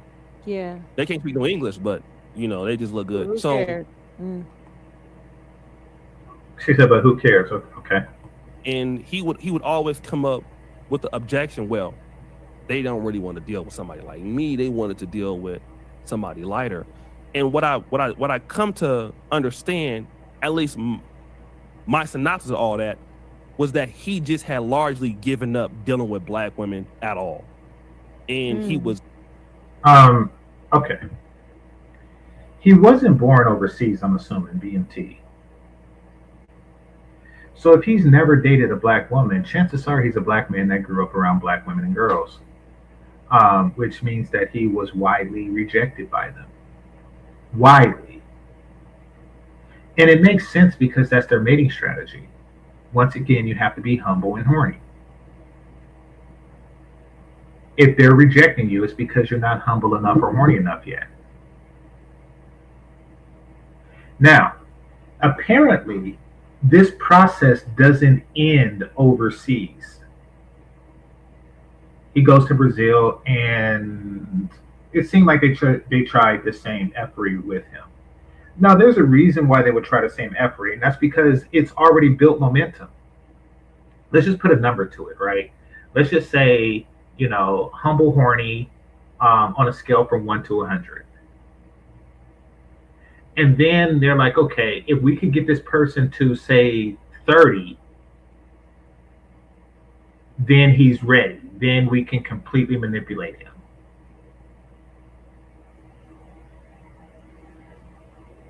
But when you're at 80, they'll say stuff like you just said, well, just because you got money, it doesn't mean that you're likable. So it's like, okay, they have to constantly remind them that he's unlikable. That takes the 80 down to 70, and once he notices that behavior, because like I say, we have natural defense mechanisms against effery. So let's just say, through years and decades of that, they brought him from 80 to 50. Black women in other communities, they're going to see that he's at 50 and they're going to try to take him down lower.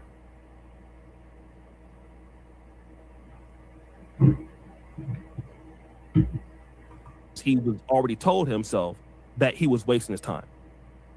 What I honestly believe that a lot of black men in America, I think they told him that, but okay. America. See, here's the thing, and this is where BMT made a mistake. You don't have to pretend like you like these broads. If you simply aren't attracted to them, then so be it. That's the beginning and end of it. I mean, that's the end point. Like, no, I'm with them because I'm not really attracted to them, or at least a large percentage of them. And the very few that I am is of such rare beauty that their standards is a reflection of the rarity of their beauty. And that's the beginning and end of that.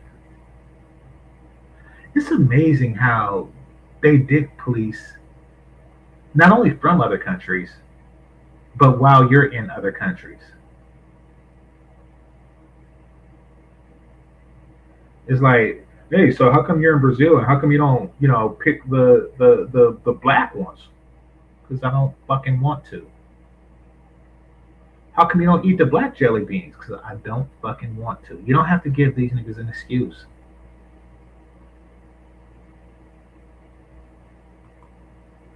And I know people are gonna say you haven't been back in like a few years, but from what I can gather, a lot of black men largely just have given up, and they honestly feel that just talking to black women, hanging around them, being around them is a waste of time that cannot be helped. And so that's why you don't really hear as much complaining about black women as you used to in 2015, because in 2015 it was like we should come to the conversation about our issues as black men and black women. Now black men don't talk about that shit no more because they're over in Colombia, they over in other communities. They largely, even in the pro-black sector, you got brothers in the pro-black community in Kenya. Like you. I'm talking about it's like you. But okay. He said brothers don't talk about it anymore because they realize that talk is futile. They realize that they're not going to give up the leverage that they spent decades developing. So it's a non-starter. Like they're going to continue on that path, on that trajectory. They built up too much momentum, rejecting and starving niggas out. They built up too much momentum, attacking their egos and breaking it down to nothing. To now they feel like they're almost there. Yeah, they're not going to stop. South Africa, anything but a Black American, Dominican Republic. So now Black men are just, they're not really talking about it as much. And the reality is just that largely they have just given up. And so I think when you feel like somebody feel like they can't get nothing of value from you, why am I incentivized to do anything with you if I'm gonna get on child support, or I know somebody on child support, right? Even if they've never been on it, I know somebody on child support. I know my cousin. This nigga's talking about Brazilian women. See, that's what I'm saying. Like, the answers is completely divorced from the questions, and vice versa. Got a crazy baby mama, right? So her listening to me, you know, she don't want to be as feminine, but my homeboy got this white girl and she's more feminine. You know what I mean?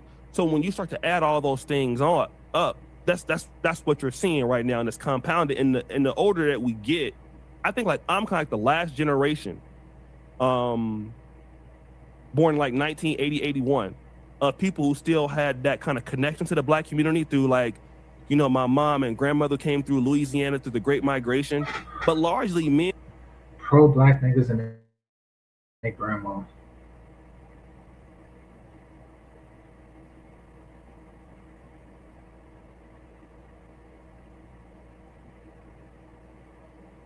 Okay, O'Shea, I hope you're watching this. Very likely that you're not because of the different time zones, but nevertheless, I hope that you are. What I want you to do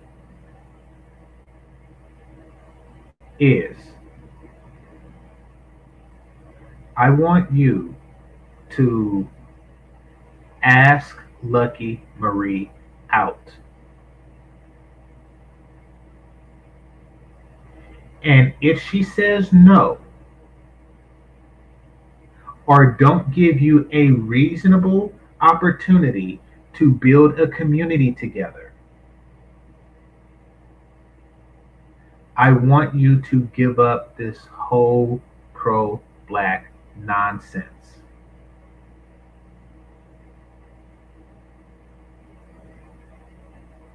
I'm going to repeat that. I want you to ask Lucky Marie out.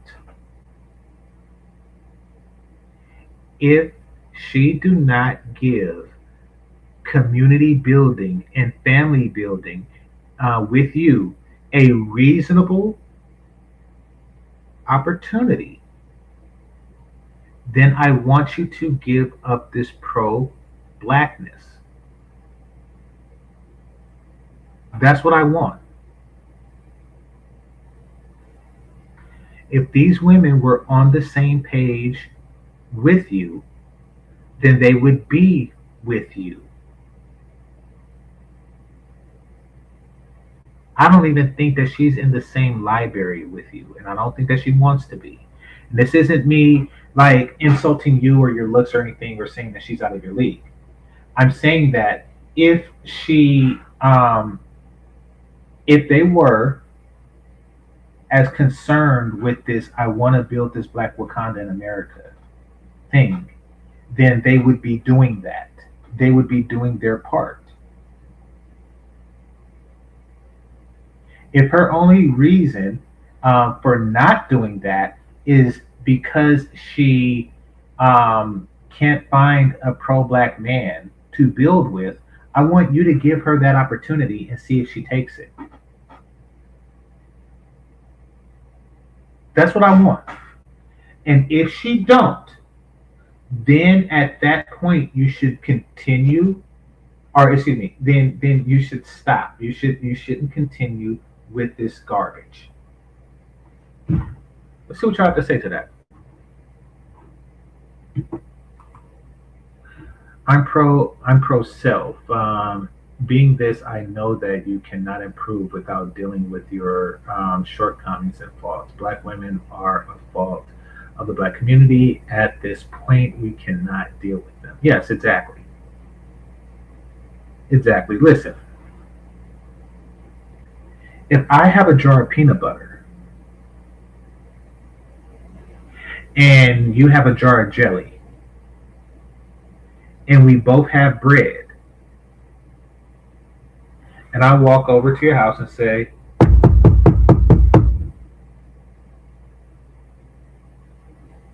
and you say hello, and I say, hey, I got some peanut butter and bread, and I know you got some jelly, so you want to make some sandwiches? And she says, no. Or she says, you got to give me $10 for a spoonful of jelly. Then that says something very clear. It says that she do not want a peanut butter jelly sandwich as much as you do.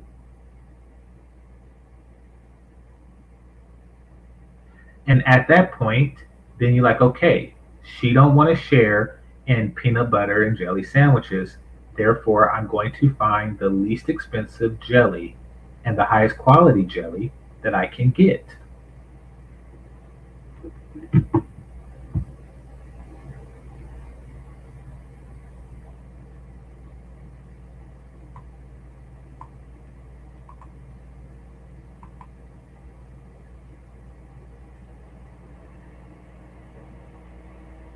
Then we need to start talking about the pro-black stuff. She ain't fucking with him. I'm still pro-black light though.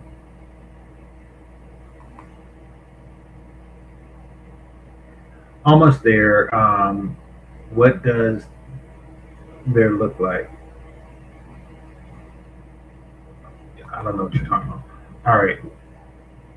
Senior pancake. What is that? Or asked to fly Lucky Marie, since they are in different continents. Well, yeah, but I'm pretty sure that he comes to Cali for, events. His family is here. So the next time he wants to come to Cali for 4th of July, and, it's like, hey, Lucky, so let's build a community here. And let's see. Let's see. I mean, and if it doesn't work, then you can give up the whole nonsense because you know that you're by yourself. Black men are by themselves trying to build this community, and you're actually doing it while they're trying to destroy it, just to watch you keep building. It's kind of like you're the only person in the neighborhood picking up the trash on the street, while at the same time, everybody's like, oh, it's such a good thing, you're for the community, but they're the same ones who are throwing the trash on the streets.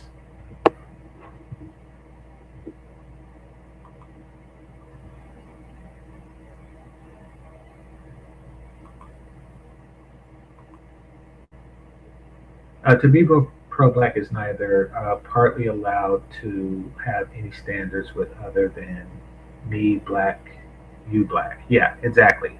However, they can have standards. The women they have, like, not only do they have standards, they have ridiculous standards. And every time something goes wrong, it's your fault for not meeting those standards.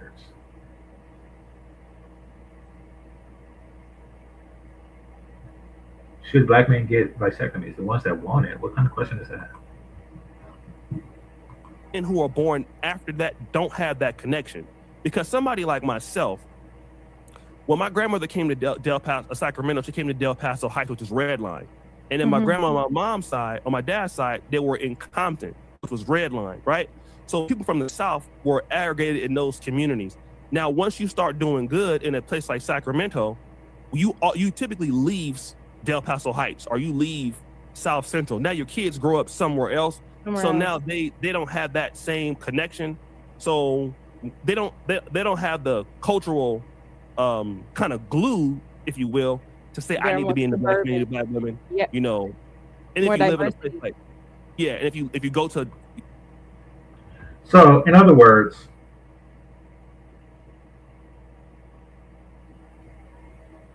you'd rather your children be poor and pro-black than well-to-do and diverse.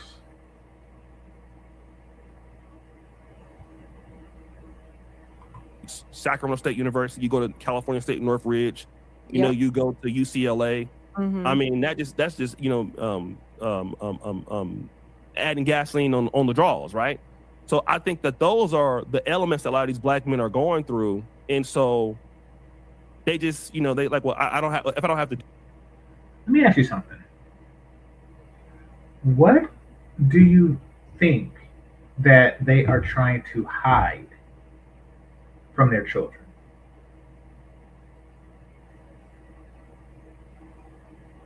You see, if the black community was so together and so great, then if given the choice, a person would choose the black community. Like, no matter how strong of an influence other communities have on your children, they would still choose their own community because they love it so much.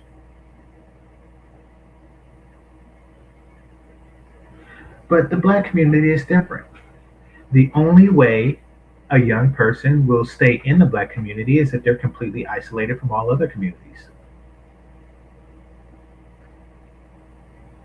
What O'Shea is essentially getting at is the moment they see how the other half lives,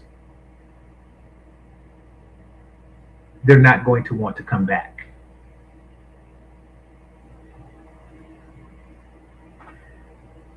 Never forget the first time I went to a non-black club. Never forget it. First thing is that they didn't frisk me.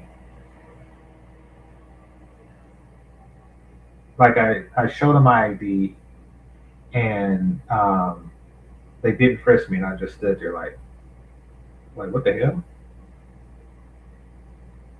They had go-go dancers there that were just like the baddest there was. And the women on the floor were multi-ethnic, and they were attractive, by and large, more attractive than the ones at the all-black clubs. But more so than that, there didn't exist, and this is something that y'all could correct me if I'm wrong. Maybe this is a Cali thing, but at all-black venues, there exists a non-insignificant amount of women that go there with the sole purpose of rejecting niggas.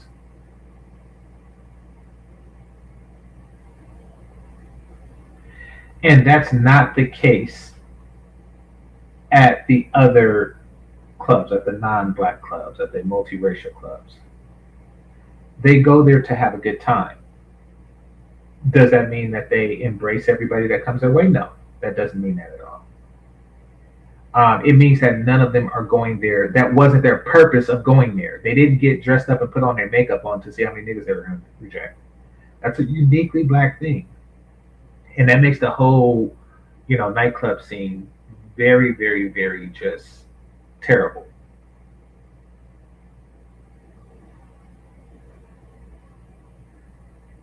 It really does. Which means that they're a lot more fun. Like you ask someone to dance, and there is a much larger possibility that they'll say yes, and I mean a ridiculously larger possibility, even if they're not into you. I could tell you some stories, but I'm not even gonna, go that route. Deal with you, why would I? And so that's what you're seeing today.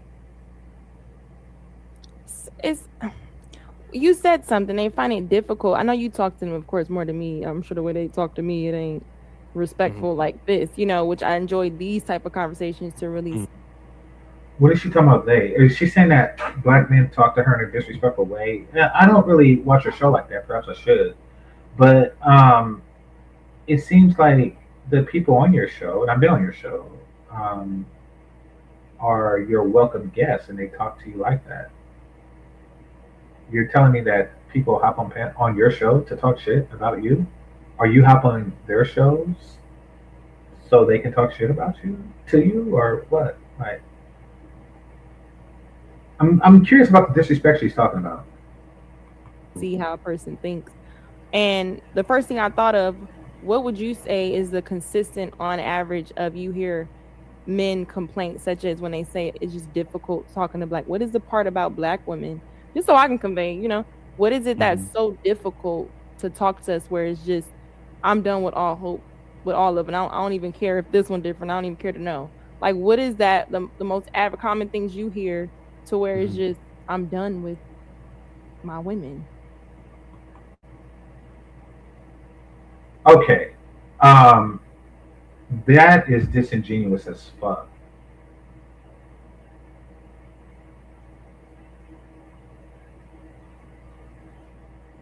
To not know at this point. Okay, so for those of you who don't know, like years ago, um, when Chantel um, was doing like live streams and stuff like that, she had like a regular show called a Modern Dating Panel, and Lucky Marie. It was like Lucky Marie and three dudes, so it was like two women and three dudes, and they talked about this on a regular basis. And for you to, at this point, years later, say, so what's the problem that black men have with black women? What seems to be the problem with your women? Yeah, exactly. It's like, really? Really? You still haven't figured it out? Because Chantel has like a show daily, and she goes over the TikToks and stuff like that and says, this is what's going on.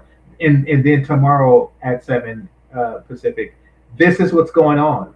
This is why they're like, get to the chopper. It's like she is completely attuned to what's going on. Like, why? And you're trying to figure it out still, like, hey, so what's the problem? Why do they talk about their women like this? Like, what? Are you kidding me?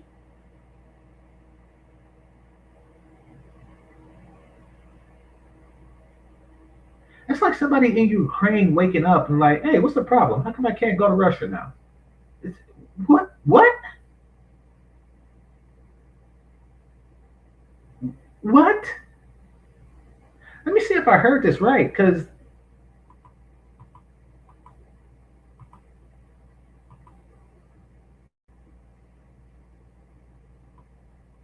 Ain't difficult. I know you talk to them, of course, more than me. I'm sure the way they talk to me, it ain't respectful like this, which I enjoy these type of conversations to really see how a person thinks. And the first thing I thought of, what would you say is the consistent on average of you hear men complaints such as when they say it's just difficult talking to black, what is the part about black women? Just so I can convey, what is it that's so difficult to talk to us where it's just I'm done with all hope, with all of it. I don't even care if okay, you haven't. Okay, I guess the most difficult thing. I'll answer the question for you because I don't think O'Shea will, because as I mentioned before, the answers are divorced from the questions and vice versa. But I'll answer that for you. I think the main thing is that they don't listen. And for you to still be asking that question right now means that you haven't listened in quite some time.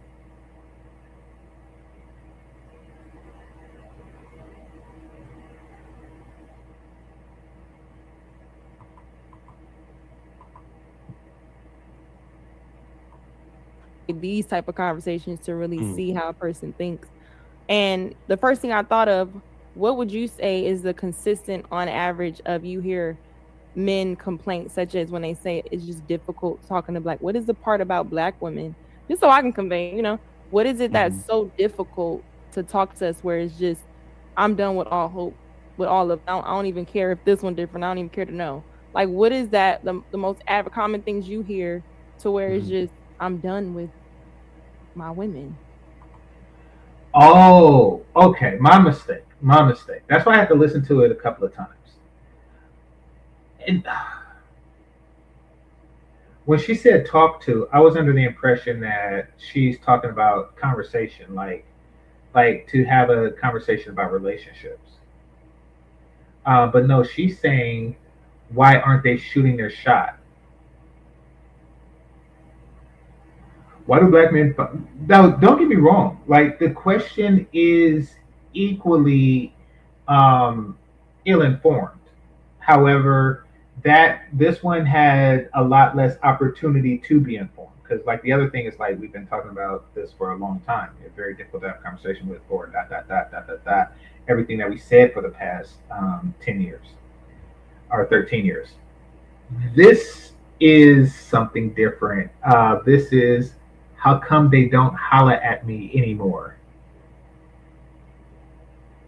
which really shows where the mind is at. And I'll answer that question for O'Shea.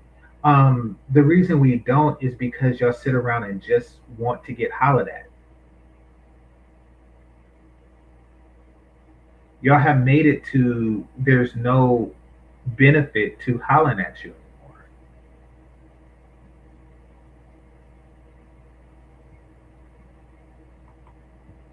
Okay, this is gonna be long-winded, but so let me start from. Take your time. Let me start from when I went to Poland. Now, my grandfather was largely in my life, and so my dad was raised by his grandmother because he long story, like, didn't really know his dad. And so my grandfather had real masculine traits. You know, you need to get up, you need to get your ass up and go to school, go to work, you know. Now, in my younger years, because my mom was more or less involved, my mom as my primary caregiver, I exhibited some of the, it wasn't violent or anything, but some of the emotional thinking that she did towards life in general, not just towards women, but just towards life. So when she was stressed, I would kind of, you know, take that sort of mentality along with her because that's kind of subconsciously who I kind of understood and how to process my life through. Okay, that the video kind of cut off like mid question, and the answer, even from what little we heard of it, didn't seem like it was going in the direction of answering why aren't you, not your grandma and your grandpa, why aren't you hollering at, you know, these women anymore? I'm gonna see if I can find the full video because I'm curious what his answer to that is going to be. I am. So let me see if I can find the full video. Black men for foreign women and voting Republican. I was looking at the comments in this one. What up, beautiful? God bless. Lucky, I see you. Heart, work, and love. Sis, you look like you from Atlanta. What the hell? Okay, let's look at this for a second.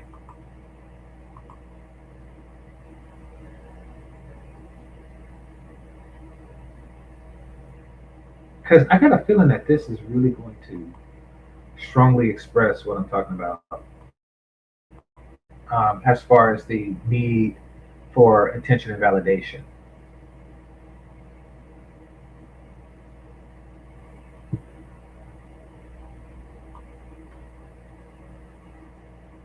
Okay, let's look at the ones that get the most attention here. Okay, so what up, beautiful? God bless. Got the heart, and let's see the response, the reply. Oh, thank you for watching. Okay, Lucky, I see you. Heart, 4-week clover, work and love. And more clovers. Okay, so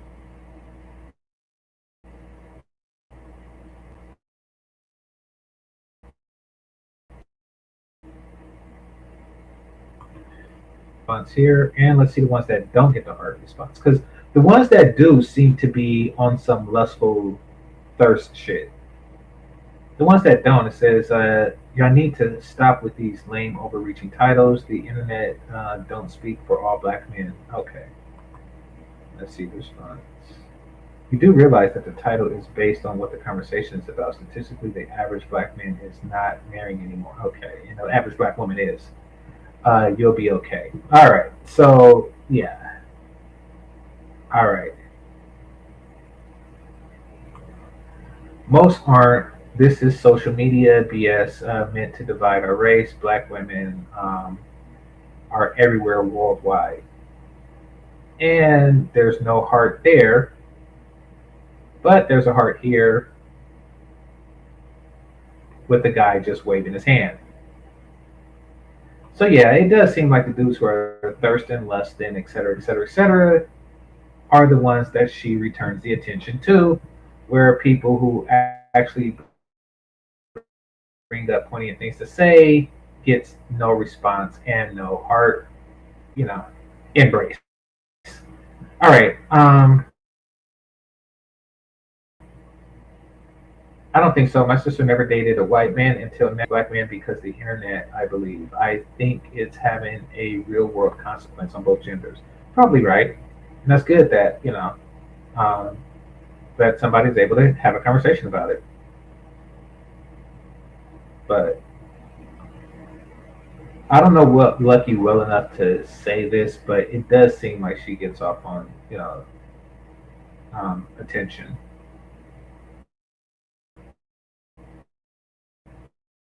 Like all women do, but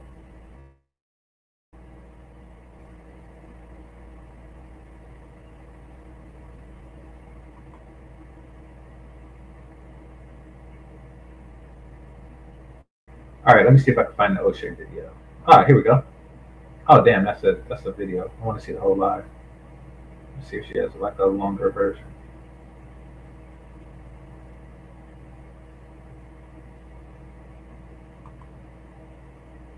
Hit the like button, people. Hit that like button.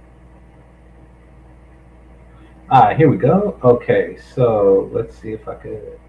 Dang, it's 2 hours and 40 minutes. Let's see if I can find the spot to where I could pick up the conversation where he left off.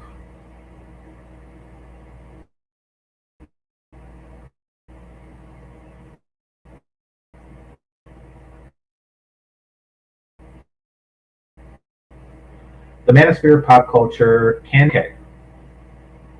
get with O'Shea and build and coexist with him.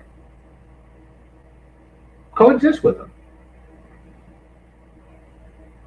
I mean, you're pro black, he pro black, right? So that's all you need, right? So yeah, go and coexist with O'Shea. Go for it.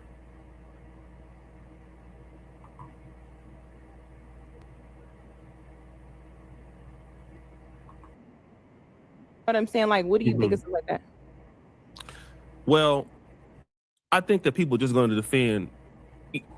I think we all hypocritical to a certain degree, and that's what you're seeing. Or it's just a human condition. When I try to look at things, instead of analyzing the micro nuances, I try to look at just behavior overall. Like I did a video about black gay pastors being exposed in that historically, and you had people that were just coming in defending it, and we all know what the scriptures say about like homosexuality. Okay. The reality that's don't care about that. That's all right, here we go.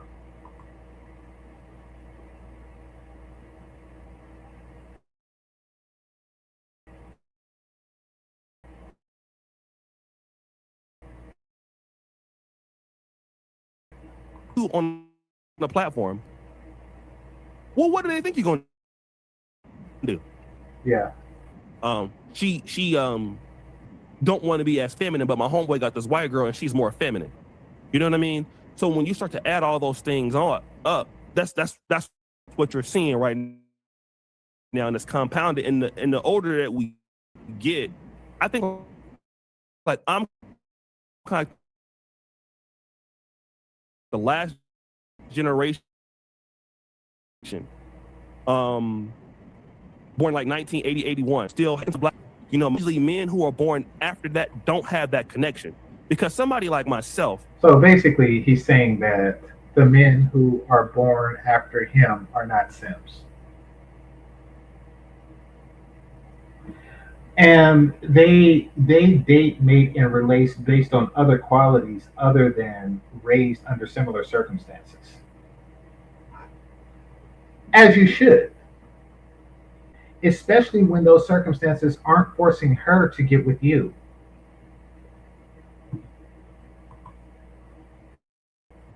Well, my grandmother came to Del Paso, Sacramento. She came to Del Paso Heights, which is red line. And then my grandma, my mom's side, on my dad's side, they were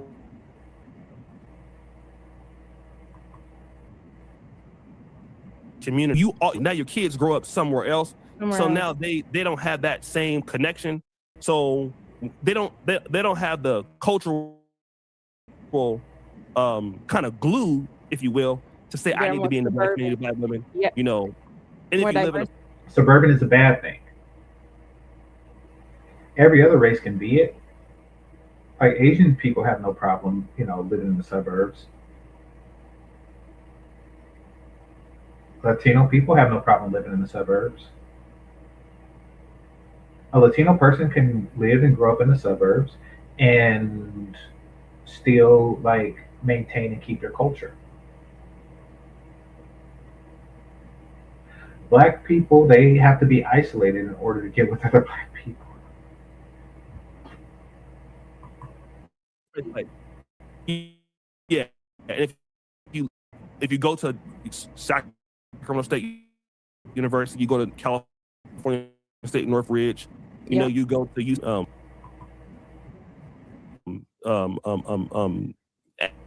adding gasoline on the draws, right? So I think that those are the elements that a lot of these black men are going through, and so they just, they like, well, I don't have, if I don't have to deal with you, why would I? Okay.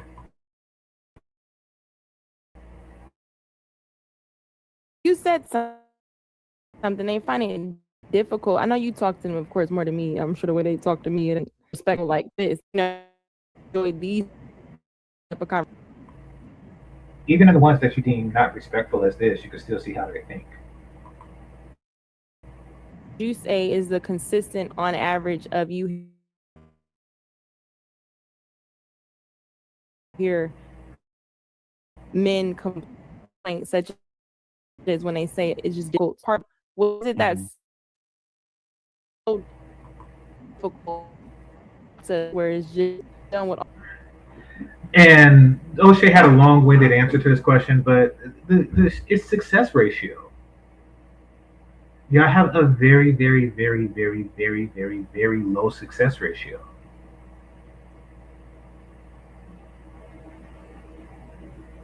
So it's kind of like roulette. And I don't know if it's 32 or 36. Let's see. Let me just see. How many numbers are on a roulette? There we go. Okay, let's see. 0 through 36 plus the 0 and the 00, so that's 38. Oh, wait a minute. I didn't know this. So a European roulette wheel has 0 through 36. So the American ones are worse. They have 38. I didn't know that. All right, so 38, right? So your odds of winning, if you are to play the numbers on roulette, is 1 in 38. Which means that chances are if you go 38 times, if you roll the wheel 38 times, you're going to win one. And that's why people play.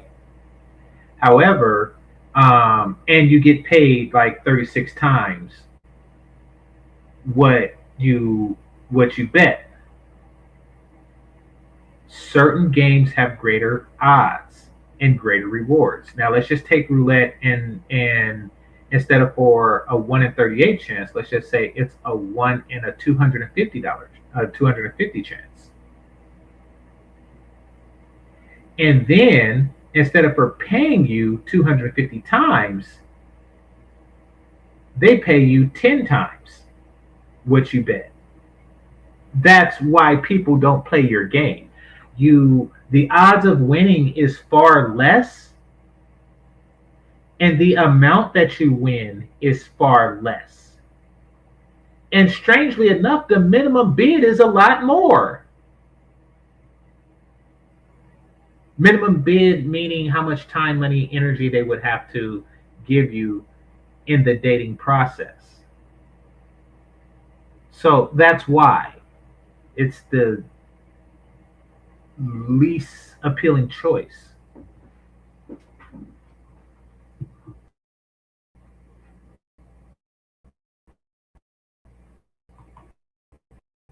Advertising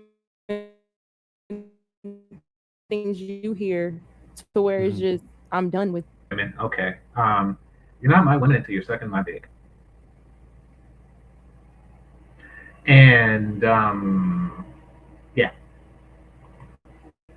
This is gonna be long-winded, but so let me start from. Take your time. Let me start from when I went to Poland. Now, my grandma was largely a life. My dad was raised by his grandmother because he long story, like didn't really know his dad. And so my grandfather had real masculine traits. You know, you need to get up, you need to get your ass up and go to school, go to work, you know. Now, in my younger years, because my mom was more or less involved, as my primary caregiver, I exhibited some of the, it wasn't violent or anything, but some of the emotional thinking that she did towards life in general, not just towards women, but just towards life. So when she was stressed, I would kind of, you know, take that sort of mental.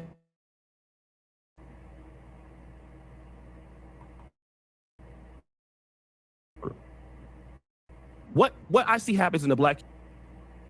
So what happens is that black men and black women are largely intellectually, very emotionally too similar to be together. That's a bar. So that is not a bar. What the fuck? Oh, my head hurts. My head hurts. Okay. His response is black men and black women are too similar to be together. That's a bar. No, okay, okay, okay. Sometimes I hate being smart because stuff like this really just gets in your brain that because you can see flaws in logic that other people can't, and in this case that Lucky can't, and O'Shea can't. Here's the major flaw. Even if the parents were together, the kids would be raised similar. I'm going to repeat that. Even if the parents were together, the kids would be raised similar. Like when an Asian man gets with an Asian woman, it's like, you have two parents? I have two parents. You want make baby? You want baby go Harvard? Yes, I want baby go Harvard. And that's how they get together. They don't say, oh, we're too similar because we both had two parents. What the fuck?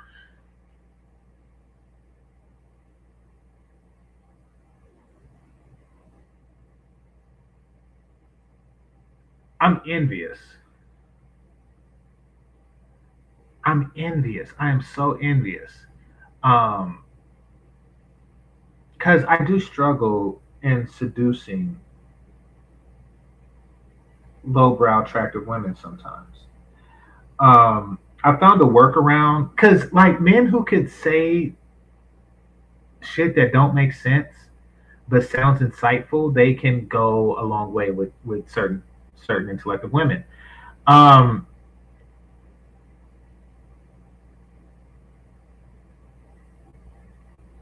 I found it best to let them speak and then just say the same thing, like, "Oh wow, that's insightful," and not really say stuff like point out the logic, and that's not gonna wet the panties. Like, hey, that was a complete and total logic flaw. Like, I have a habit of doing that.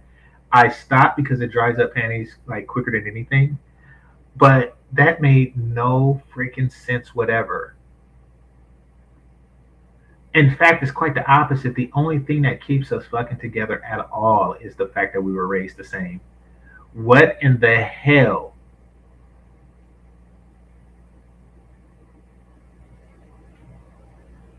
Jesus.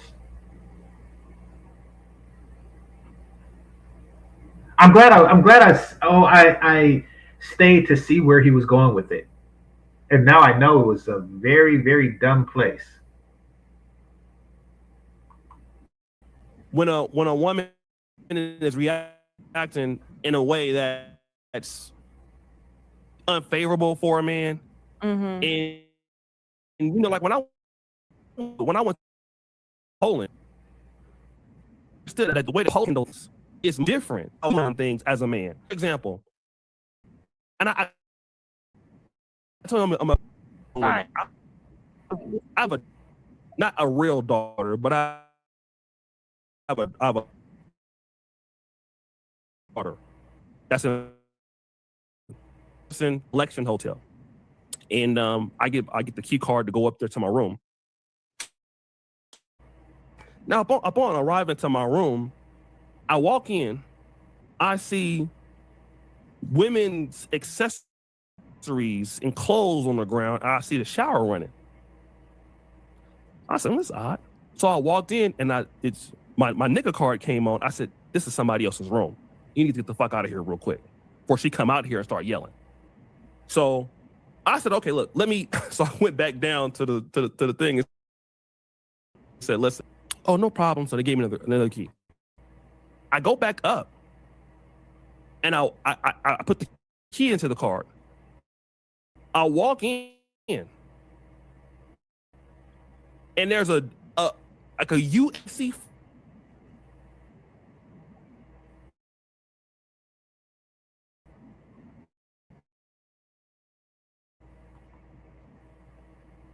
I'm curious on how this is on topic, but somebody said he's so much lower than her, like she is a god to him. She is a god to him. She's a black woman, and he's a pro-black. That's pretty much how that works. What do you mean? Like how some cultures the cow is the god. Like, yeah, that's how this works. Her complaint is how come she don't have enough worshipers. Scared that he was gonna fuck me up or nothing like that. But I was like, it was like one of those like alert. Oh shit. Right? Yeah. He's like, "Oh, it's no problem." So I said, "I'm gonna go down and take it." As I walked down,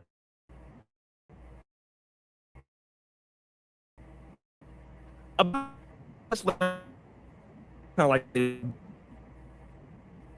so very patiently in line, right? So I know that I can't be an asshole because I'm black out there. I can't, because when you live in somebody else's country, you can't get loud with people. Exactly. Right? Poland is a place where you will get fucked up. You do not want to play over there. So I had to explain, "Listen, y'all gave me the key." And then when I saw him, he was even less loud. Salinity and how he handled that, I compared it against an America would handle that usually, or an American in general. It would have been, "What the fuck y'all doing? This is the woo," like, being emotionally expressive. Now, I felt that he was more of a masculine man than me because he had been raised by somebody to tell. Well, O'Shea, he is a more masculine man than you, because masculine men don't look at a man naked and then talk about how masculine they are. That's very weird. This whole story was to compliment the masculinity of a man that you just seen naked. Okay. Yeah, that happened.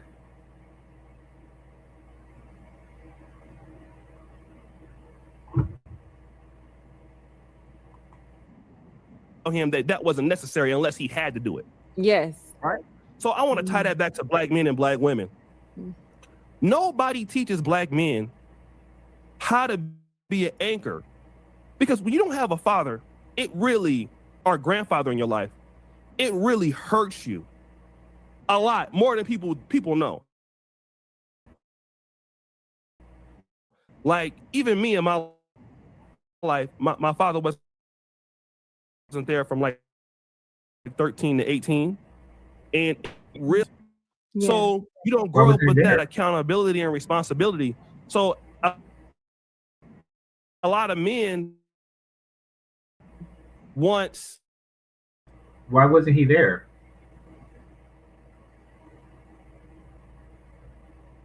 So it could have been avoided, is what I'm getting. So your father didn't die. Maybe he went to jail or something. I don't know. Instead of us, sometimes we do that. Sometimes brothers, you know, man, you need to stop tripping or whatever. Look, you need to calm down or whatever. Or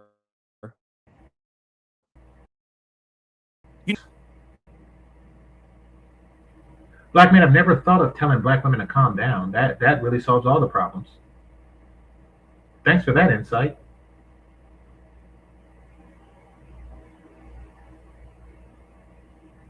Next time a brother is you know, getting did in and child support court, he should have told her to calm down. That actually works. Okay.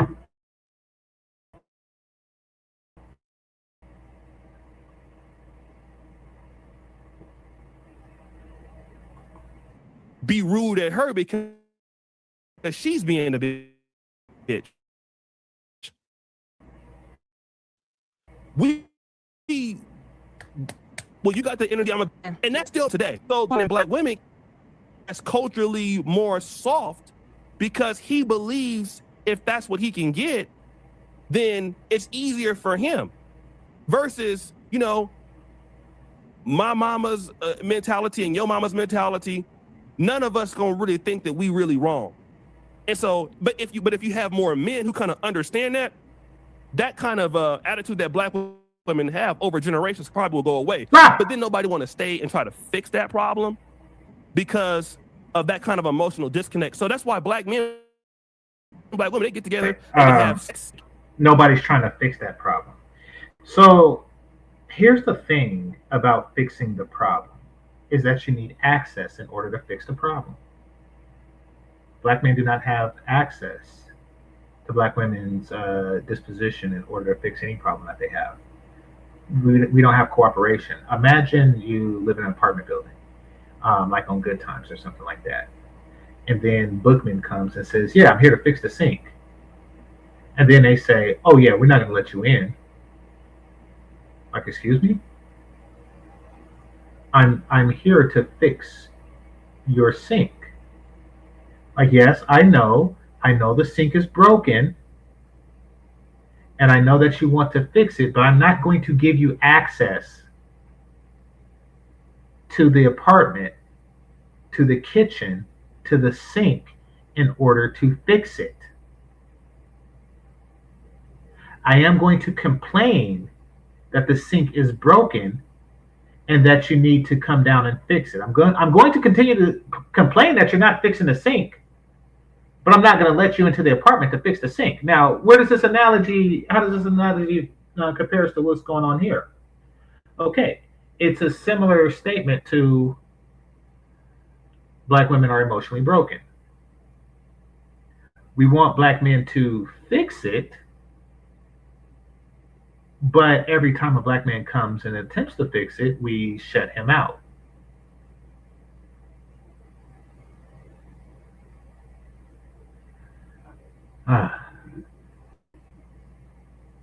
They could have fun, but those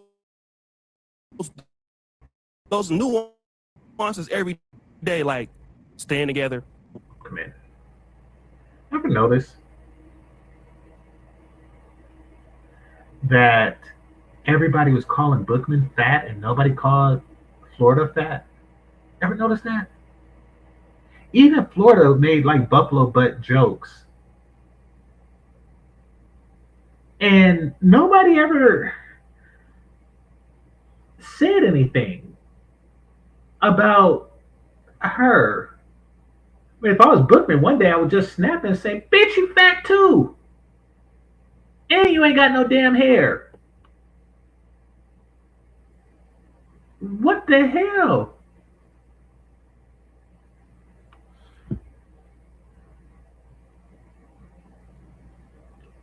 He never did that. That's weird. That's part of the conditioning. To just walk around being completely disrespected. They're even teaching kids to disrespect adults because he's an adult black man. Now the father, John Amos, he commanded respect, so they got rid of him, and then they just hired like a sequence of adult black men to disrespect.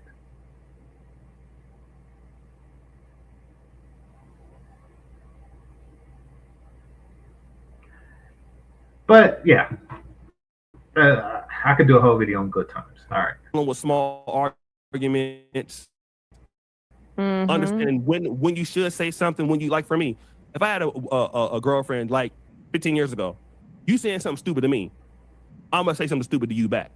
Because who the fuck you talking to? Now you say something stupid to me, I just ain't gonna say nothing to you for a few days, and I'm gonna let you think about that shit. That's now. Yeah. I ain't gonna say nothing.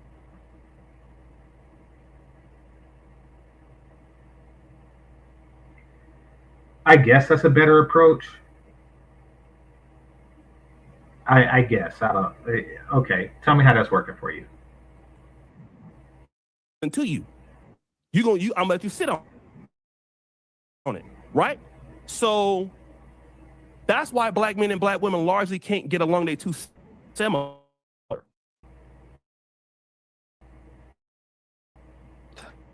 I can be saying they think that they're showing expressing masculinity, but they're trying to overcome for awareness that have. So and this is how sometimes she it's sees like you, I just need a fellas. clip of. When you try to assert dominance, she just says you're overcompensating for your weakness. She sees you as inherently weak, and anything you do is you trying to overcompensate for the weakness that she sees in you. And trust me, it's not that you're doing something wrong. She sees that in you no matter what you do. If you say nothing, it's because you're weak.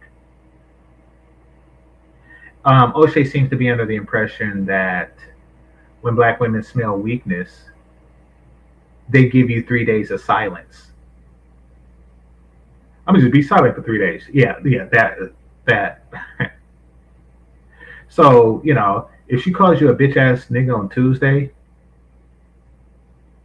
you're gonna not talk to her until Thursday or until Friday, and everything's gonna be okay. Nope. Nope. You'll be a bitch ass nigga on Wednesday. You'll be a bitch ass nigga on Thursday. And then on Friday, when you gave the cool off period from the first bitch ass nigga, you're going to be now you gotta give the silent treatment for Wednesday when she called you a bitch ass nigga. So it's just a perpetual cycle, which ends in a relationship where she just calls you a bitch ass nigga every morning and you don't say shit. And she know that you're not going to go anywhere because you're too pro-black to leave. So you're a bitch ass nigga for life.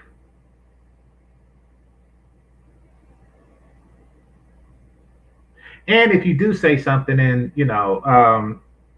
tell her to calm down, it's like, oh, you're trying to be masculine to match the weakness in you. This is how they see you. About an Uber driver not to even go in, but he said the couple in the back seat of his car was an interracial couple, and how it was a black man and a white woman, and the white woman was, you dumb nigga, saying stuff, and he was Yeah, black women never do that. docile and approach. He's like, oh, trying to get it right, kind of make her calm down. Driver is a black man. He kind of like say something like, hey, don't be using it in the car, in my car. And so she started disrespecting him, and then she tells her boyfriend, like, you gonna let him talk to me like that? And he was explaining how the black man had to now show confidence towards him in a way, and we Show confidence.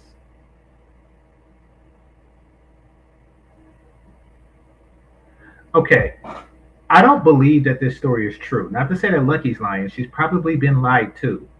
I don't believe that this story is true because it didn't end. Like, typically stories like this would have an ending. Like, the way the story is told now, like, things escalated. Like, what happened? Did they fight? Did he just, drive them to their destination? Did he tell them to get out with a police called? Like, like something like there has to be an ending. Situations coming from your mama with some black men where you become your mother's first protector. I love it when women with her IQ level psychoanalyze black men. I love that. Let's continue. Okay. Or she kind of puts things on you to kind of be the man that maybe your father wasn't, or if you, like you said, in the house, approach to things, or if you did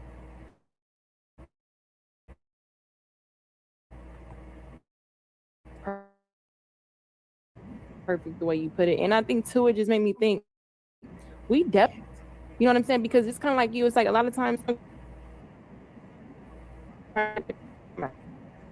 it's like defense mechanism, because I know that I don't just offensively, but I'm gonna respond, so but it's just like that's a work on me. Like, why do I feel like I always have to defend something for people who just want to think whatever? I think that's a learned skill just in general. You have to, I guess, conquer yourself before anybody can show respect. But shout out to Eugene again. He said the gender war, quote, seems to be based on what black people think about the opposite sex based on the very few they encounter. Absolutely. Thank you so much, Spaces, with the 6 months membership. Thank you, Spaces. So shout out to Lucky for. Okay, Eugene still, yes, that's true. However, the few that they encounter is a large percentage of the total population that they encounter. Like, okay, say you go to a store somewhere and you pick an apple and it's rotten. And you pick about 10 apples and it's rotten. Yes, that's few considering all the apples in the world. However, that's 100% of the apples that you picked in that store. And they've been rotten. So it might be in your best interest to go to another store.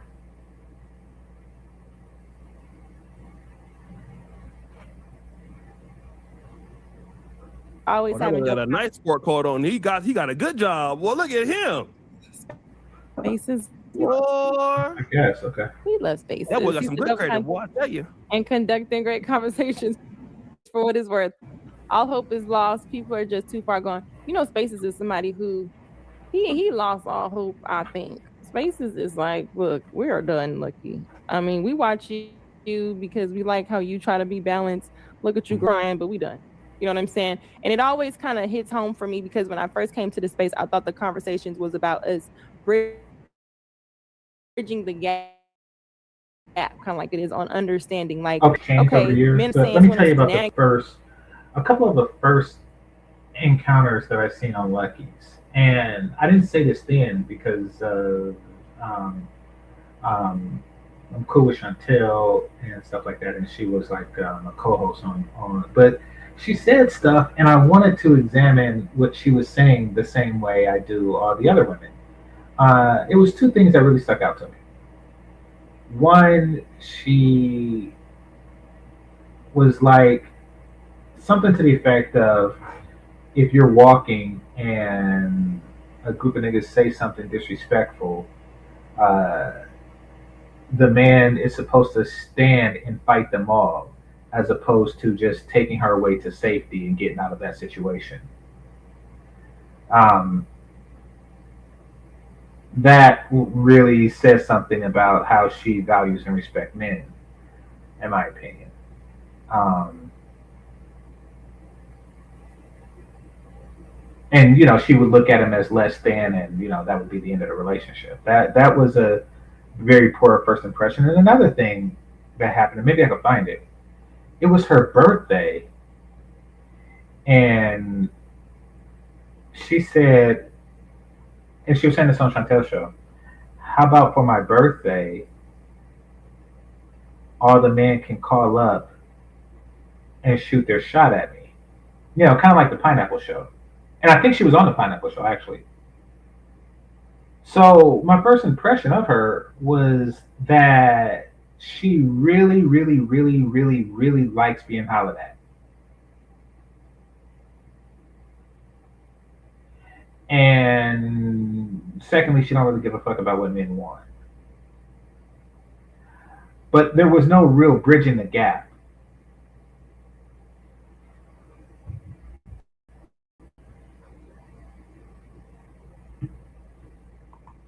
Can't even, not even just now, but just to see even me as a woman, just to even probably platform you. This is some shit. This is some mess shit. Just because you're a man, it does get tricky. But just on this, right? Mm-hmm. When did you think the conversations in the space before you left, or just even still, or even now when you watch content, the Meg situation, when did you think everything between us became who's winning and who's right versus we're both on the side of what's right, which is coming together? When if you are on the side of coming together, then go with O'Shea. I'm pretty sure he wouldn't have any objection to coming together with you. If he was really about that life, then you would work towards living that life. That doesn't seem to be the case. Hold on.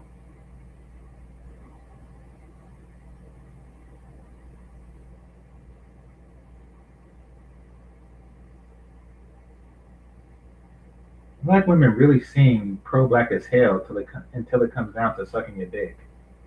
Ever notice that?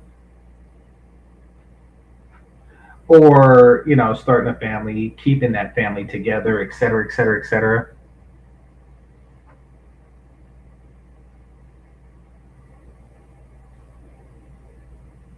Ever notice that?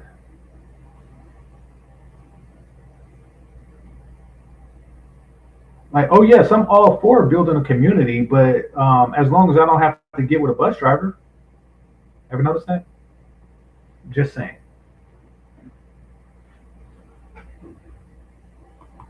I don't want to be on his side because that means it's right. I don't want to defend men. So now we're really talking about 4B movement in the movement to operate about being separated. When did it become? When do you think it became about who's more right than the other? When we both kind of fucking wrong. So it's different stages. So 2015 is kind of the beginning. This is getting kind of boring. 2017, 2018 is kind of more of an infrastructural ideology. The time that I felt that it was kind of coming together was Kevin Samuels' blow up. That's kind of where we started to see that what we were talking about, he could explain it, and then they could understand what we were talking about. I believe that was a situation that was really enough to explain it to the other side where they wanted to listen to it. Where there's the other of us was too dusty, right? He had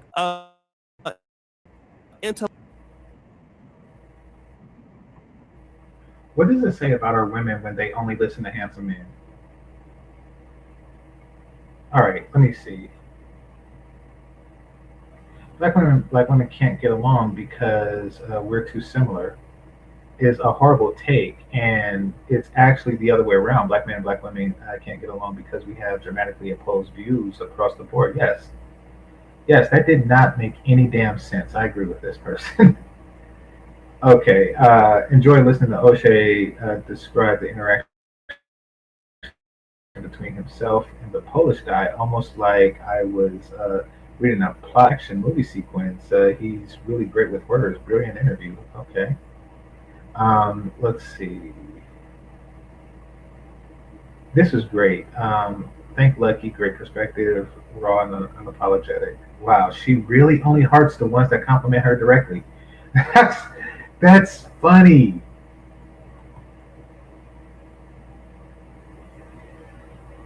Thank you. Okay. Good interview with O'Shea. I disagree that black men are not marrying or staying committed to relationships overseas. There are several guys, including BMT, Andre Love, possible. Okay, very good point. Let's see. Not so many. It's the 80-20 rule. Roughly 20% of men getting and dating most women. On dating sites, swipe left, 15%.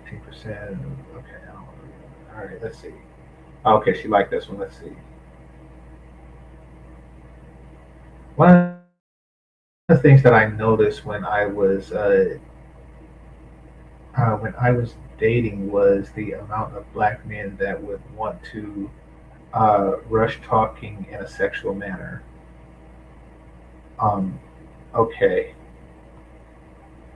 Um, I deflect and navigate the conversation back to something else, and they would start the dirty talk all over again. Okay. Um, then their questions was, "Are you a virgin?" By that time I was put off because it was clear that we didn't want the same thing, and that they were contradicting themselves. What's the contradiction? I'm sure men have experienced something similar, but I honestly say I've experienced this so often, it's almost completely turned me off dating. Thankfully, I met my husband right before I decided to just stop dating. Okay, so there's that. I don't really know. That doesn't seem relevant to this conversation at all, but this is a 2 hour conversation, so maybe it's relevant at some point. You're so damn beautiful. And of course, she gives the heart to that. Let's read the one that she didn't give a heart to. He seems a bit out of touch with reality. Black men aren't allowed to conduct themselves like that in America because we're often viewed as a threat and can end up in cuffs or killed. Unlike other groups, black men are over policed and held accountable by law, whether we did it or not. Well, who calls the law on you? All right, let's see. Oh, thank you. Okay. There's another one I actually like. Let's take a look at that. Wrong. F boys do. Black men. The term like shoot your shot, do a lap. Most men are not like these guys. Small percentage of men really move like that. Curious as to what he's talking about. Y'all keep saying it's a small percentage, but y'all men aren't being approached by other men, so you have absolutely no idea how well we're okay. All right, let's see what they're talking about. Because I'm hoping that it's not what I think it is. Here's what I think. I think that while complaining that black men aren't approaching as she did earlier, she might circle back and complain that they are approaching. At least according to the comments, that's what he's thinking. That's what I'm thinking. Let's see. Hopefully that's not the case. Correct way, i.e., A, you fine, B, come here, etc. Get the response they get from black women. Even Kevin Samuel stated black men are too informal with each other. Ooh, what do you have thoughts on that about black men being too informal? Okay, I was wrong. It wasn't that. It was the formality of the approach.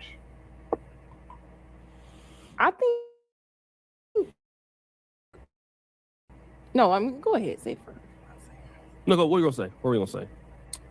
With that, like on a approach standpoint, but like when it comes to content or just like this being approached, I think men use certain things to look like they're better than the other men to position themselves. It's like a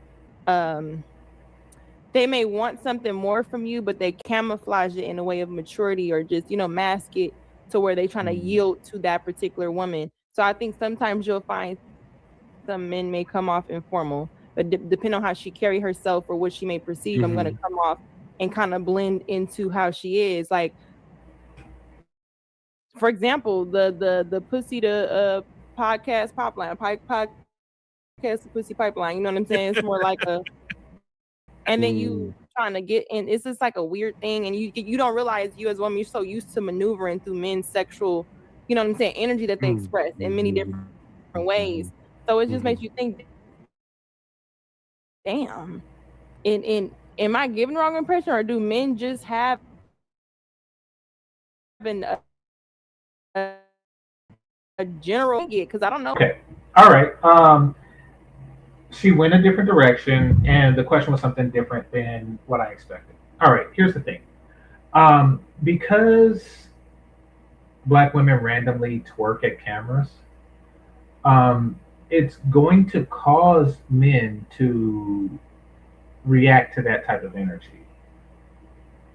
And also, when you're dealing with a group of women with a high rejection rate, you want to make it as informal as possible and as quickly as possible. You want to put as little effort into it as possible because they have a very high rejection rate.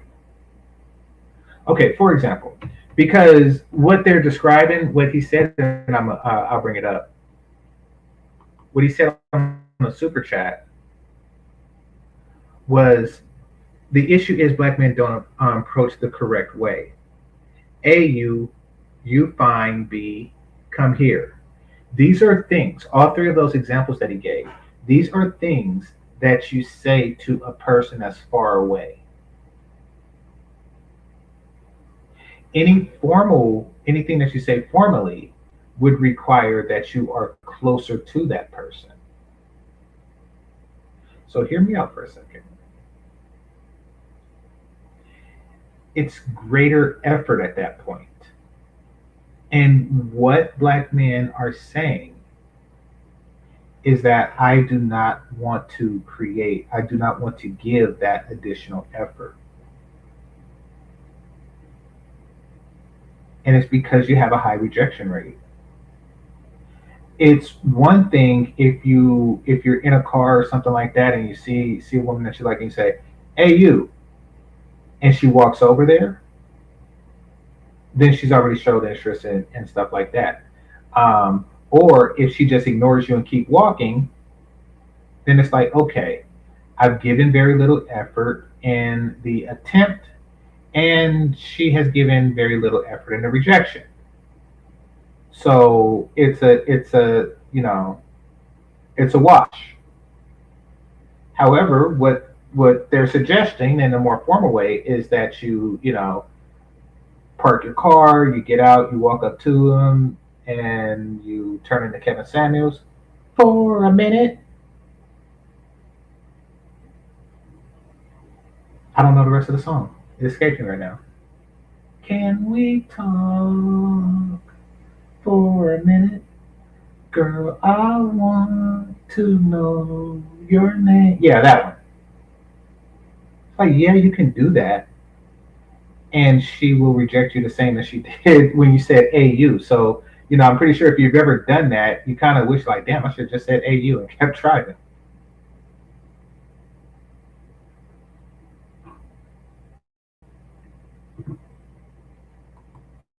With each other. Ooh, what do you have thoughts on that? Oh. About black men being too informal. I hear so many women say, that's attractive. Men don't even approach me. Men don't talk to me. Men are intimidated to say something to They're me. saying that to get you. So, I mean, I just think, again, it's so. I mean, Lucky just said that, and then she okay. Lucky earlier talked about how come men don't talk to us anymore. In a nutshell, she's talking about black men and why are they scared now. But I want you to see how she views it when they do kind of refine their technique. Yeah. But from what I'm seeing from the younger guys is they don't even want to approach. I mean, a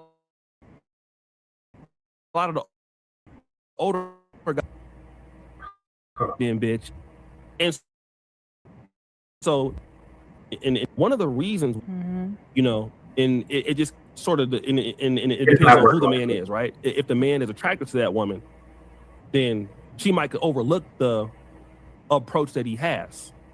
And so there's a lot of dudes who have gotten women because of that approach, because that's how they've been learned to do it or all that. And then if they, the woman keep walking, well, fuck you then, bitch. I remember that one.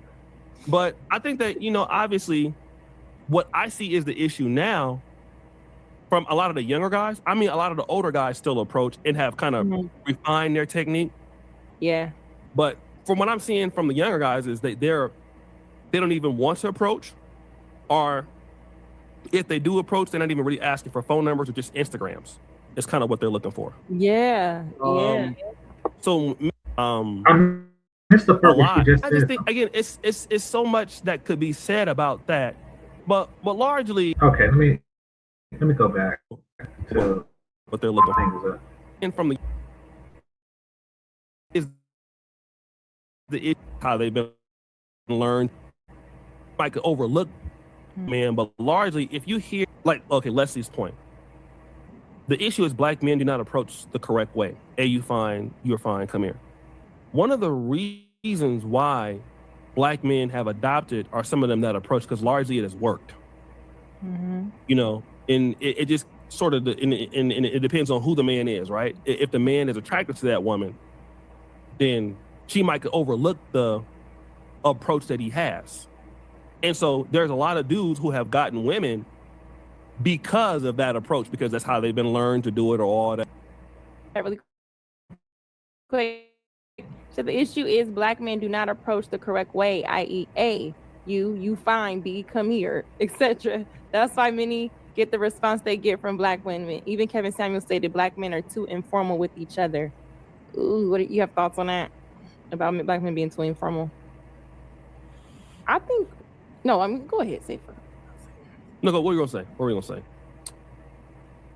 I agree with that, like on a approach standpoint, but like when it comes to content or just like this being approached, I think men use conversations or certain things to look like they're better than the other men to position themselves. It's like a she's talking about O'Shea.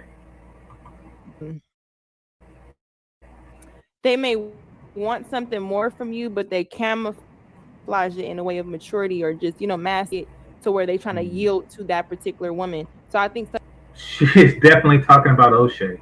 She's basically saying that, outside of the whole AU, there exists people who like to have highbrow conversations with you so they can seem like they're better than the other men which is what O'Shea is literally doing right now. And also throwing on other men under the bus, saying like, I was born in 1980, 1981, and my grandmama taught me this, so I'm pro-black because, and everybody that was born in 1982 or after, fuck them niggas. So this is his technique. She just picked apart his mating technique in front of him. and invalidated it.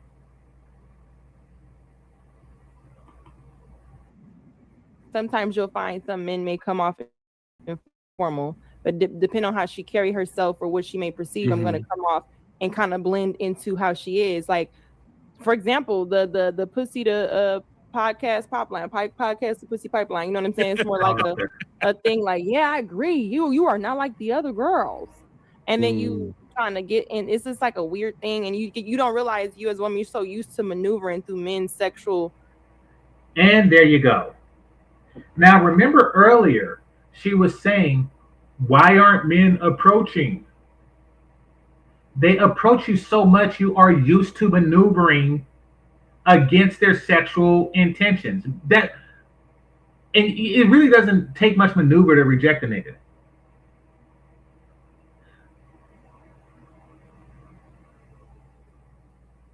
You've been approached so much that you are adept at maneuvering against their intentions. And you want more men to shoot their shots so you can continue to maneuver because you like maneuvering against their desires.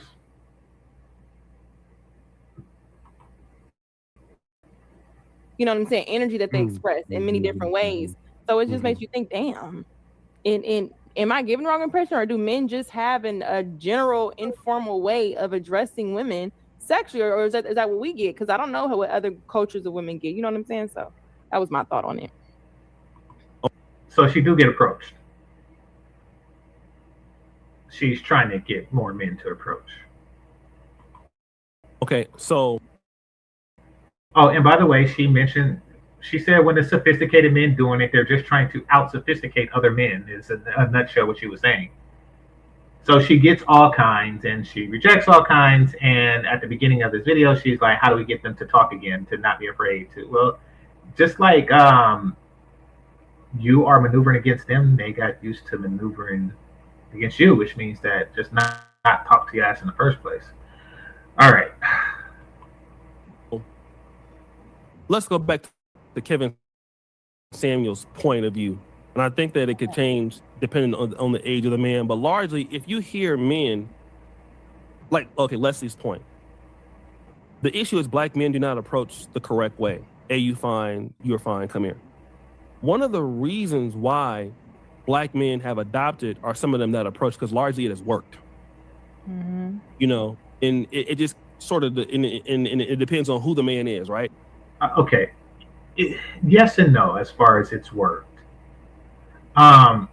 It's a more effective way when you're dealing with a high rejection ratio. Because at this point it becomes a yield game. You know, you're okay, if you gotta ask 1,000 people, you know, a question, I don't know, like, do you want to buy a candy bar, right?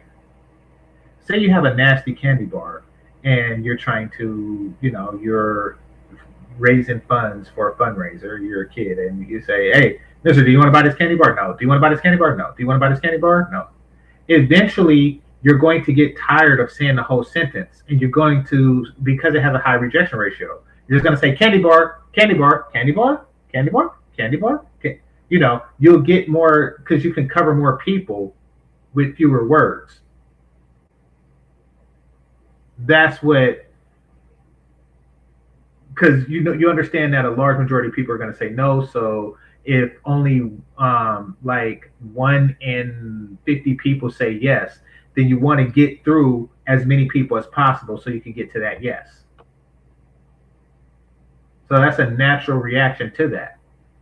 So, and it's completely different than, you know, you walking up to a person and be like, hey, mister, so I'm part of this fundraising group, and right now we are at 40%. If you are to purchase this candy bar, I would be at 41%, and I could quite possibly be in a top tier sales position. If you are to purchase this candy bar for me now, please, sir. Yes, that would increase your odds, but if you're dealing in a population that hears the entire spiel and still say no because they get off on rejecting kids' candy bars, then you just say, fuck it, candy bar, candy bar, candy bar. I mean, it's a marketing strategy. Their marketing strategy adjusts to women that gets off on fucking rejecting niggas. I mean, that's is what it is. If the man is attracted to that woman, then she might overlook the approach that he had. They didn't get women because of that approach. They got women because they're attracted to them. That approach, because that's how. And so, if that's the case, then they're just going to. It really don't matter what he says. So why say a lot? They've been learned to do it or all that, and then if they, the woman keep walking, well, fuck you then, bitch. I remember that one. But I think that obviously approach and have kind of refined their technique. Yeah. But from what I'm seeing from the younger guys is they don't even want to approach. You see that? She smiled too. She just described how men try to set themselves above other groups of men and saying that they're better and she was talking about O'Shea, and now O'Shea is saying, and a lot of older guys, because he is older than her, a lot of older guys are we still approach in a more sophisticated and blah blah blah blah blah blah blah blah blah. But the younger guys, she just called out your mating strategy, and you continue to use it. Or if they do approach, they're not even really asking for phone numbers or just Instagrams. It's kind of what they're looking for. I don't know how young dudes approach. I really don't care. Largely, from what I see, are approaching women less these days. But I get what she's saying. The push. She shook her head to that, like, yeah, they're approaching less. I have far less men to reject. Back is you're not approaching a lot, but then I hear so many women say, that's attractive. Men don't even approach me. Men don't talk to me. Men are intimidated to say something to me. Yes. I mean, I just think again, it's so much that could be said about that. He's pointing out the contradiction. I like that. But largely, here is something that I will say. Okay. Especially with with some of how the women are dressing today, and in comparison to like where I live. I mean, obviously women wear things that are revealing, but like I would like walk around in Orlando, and like now I feel old because I feel like I'm thinking about it because as my grandma said, like what is these women doing? Like to think that way, I don't care. Do you like? Some women dress so provocative.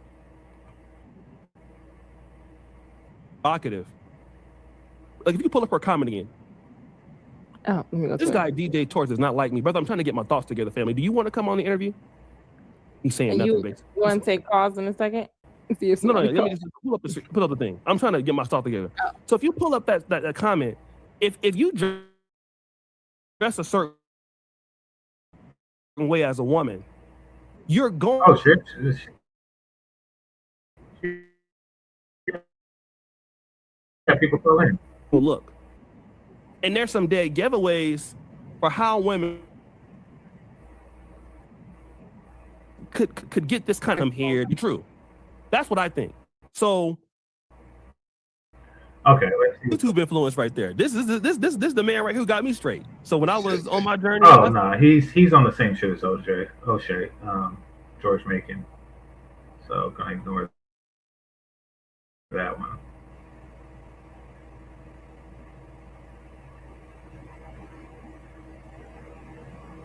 Let's support our sister.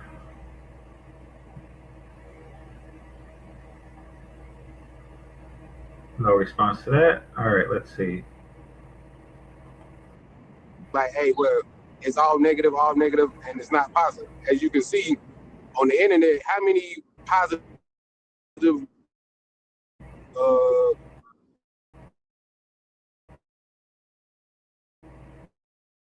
podcasts or content creators do you normally get online? Somebody said, how old is he? 46? I don't know. He's in his 40s. Well, I guess if he said 1980, 1981, he'd be 46 or 45. Maybe even 44. But, all right, enough of that. Let's see. Okay. pro-black except in the place where it counts. Well, yeah. Black women are pro-black except when it comes to creating and sustaining a black family.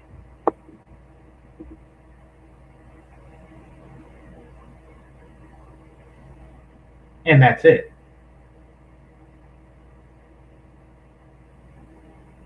Like, they're not pro-black when they shoot your ass down.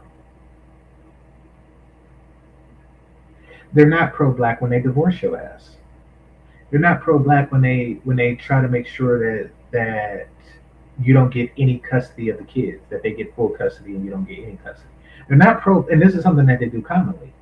They're not pro-black when they do these things. They're not pro-black when when they take a white man's job over a black man's relationship. They're not pro-black when they do stuff like that. They are pro-black when they talk about the number of men who are trying to get into their pants. It really seems like that's the only time that they are pro-black.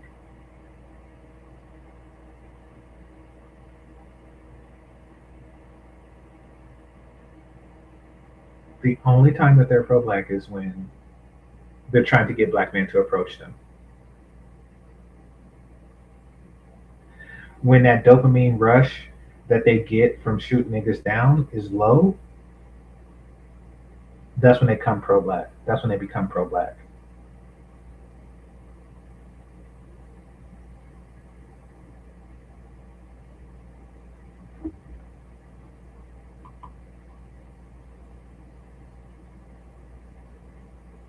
Pro-black until feminism shows up.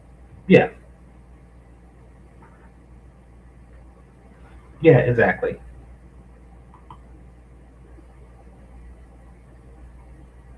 They're pro-black when it comes to black men D's, but not when it comes to black women snatch. Yes, exactly.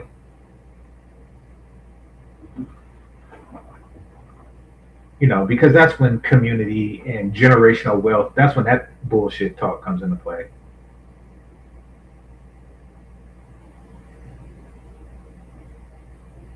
Because generational wealth really means that when you die, I get your shit and give it to my kids by another dude.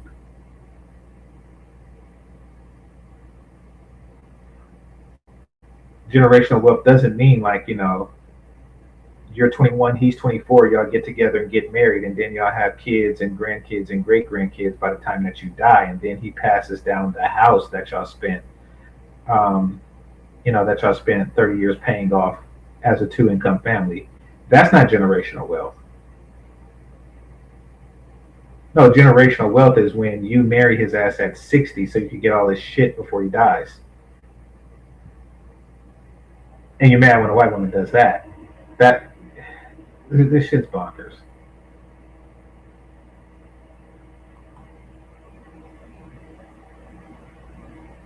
Pro-black because no other man approach. Yep. Listen, no other men are going to take black women seriously until they change and improve the conditions of their community. Men who come from healthy families don't want to deal with women who come from unhealthy families unless it's extraordinarily to their benefit, meaning that he is way more handsome than she is pretty or some shit like that, or she's way more pretty than he is handsome.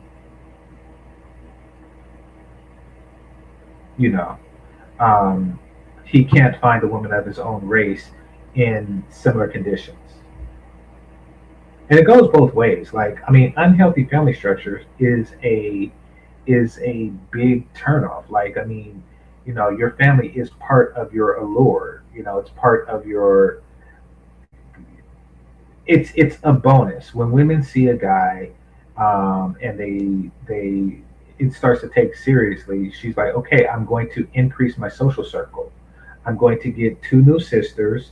I'm going to get a new brother, and I'm going to get, a new mother-in-law that knows how to cook and all that stuff. That knows recipes that are foreign to me. Like, all that goes into play in a man's overall value to a woman in marriage. And same with women. Men look at it like, oh, okay, this family knows how to party, and men get this, black men get this when they deal with other races of women. They're like, oh man, her mama know how to cook, and you know, um, all these kids, and it's a birthday party every weekend. This is from the guys who deal with Mexican women here. It's like a birthday party every weekend. I love that. And in white circles, many men become a part of a larger socioeconomic connection. So that goes into play as well. With black women, you get a bunch of weaves and attitude. And the fact that everyone in her circle is going to try to separate the relationship. They're going to try to end the relationship.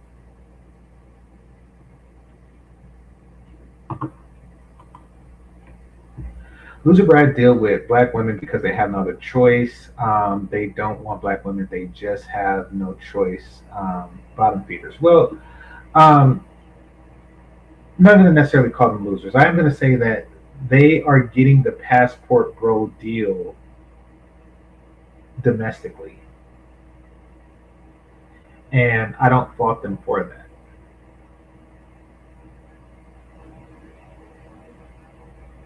But that's essentially what they're getting. The only problem with that is that, and you could tell by their travel patterns, they really, really, really, really, really are not attracted to black women like that. And black women really don't like to hear that, but it's the God honest truth. I mean, like, think about it. Think about how easy dude ran through Kenya and Ghana, the Russian dude. You would think with that ease of access, that would be like their top destination, kind of like Dominican Republic is his brother's top destination. Like that would be their Dominican Republic, right? You would think that that would be the case, but it's not. He represents, a very small minority of dudes that do that, and that's because they're really, really, really on a base level, they're not attracted to them like that.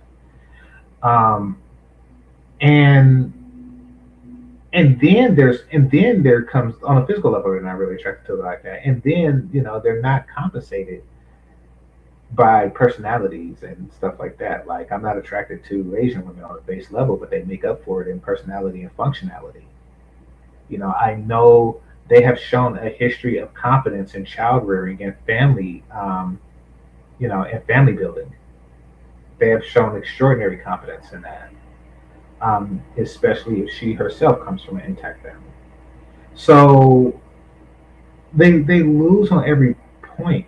They really do. So the only way around that is if the Brad that she gets with is one, extraordinarily carnally minded, and two, um, she's extraordinarily more attractive than any other woman of any other race that he has access to.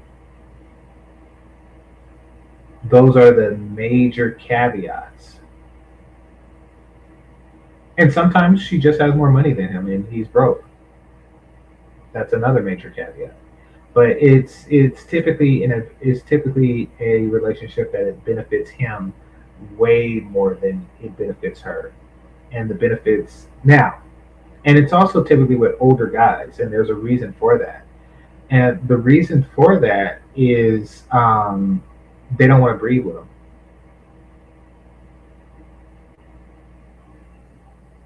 He's a 60-year-old man with grandkids and stuff like that. And, he just divorced his white wife, and he's like, okay, I'll get with her if I don't have to breed with her. And there's really two basic reasons why they don't want to do that. One, and I'm not talking about like a regular interracial relationship. I'm talking about like the swirler divestors. One, why would I get with a woman who would divest in her own son? Parenthood is an investment. You invest time, money, energy, etc., etc., etc. She don't wish to do that with our son because he's black. I don't want to deal with that crap. And then there's the white guys who bought into the inferiority, but why would they want to have an inferior son? So, yeah, that's why some of the smaller divestors get with much, much older men who are not looking to breed. All right. And then there's the ones, and I'll get into this in a moment. At this point, black men are getting socioeconomic benefits from dating white women. They always did. Well, I shouldn't say always, but ever since it became socially acceptable by the fathers of said women, yeah, that's been the case. And by the way, these are women who anyone would get these socioeconomic benefits from. He just so happens to be black in this case. But if she was with a white dude, he would get the same benefits if her father, had said connections and he had said qualifications. I mean, that's a given. That's a given with anyone. You want you want the dude that your daughter is going to see to be successful. So you're going to make sure that you're going to do everything that he can to assure that he reaches his full potential. The thing about it is, black women typically don't have no damn fathers, so there's no connections, and the mother's on welfare, so there's no connections to be had in that regard.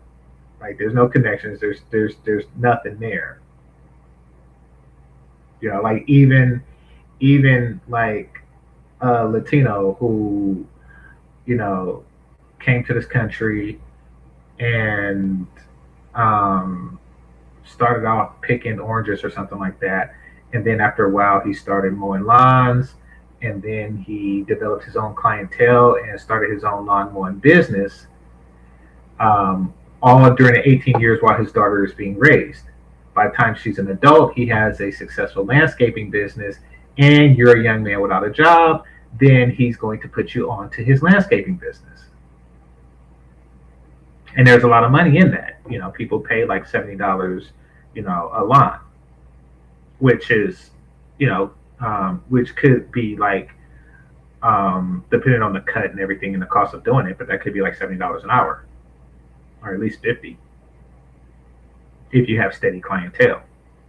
So he's already got a leg up, and this is from, this is from anybody. Like, any man with a job can, especially if he's older, he can do something for his daughter's son, no matter what it is.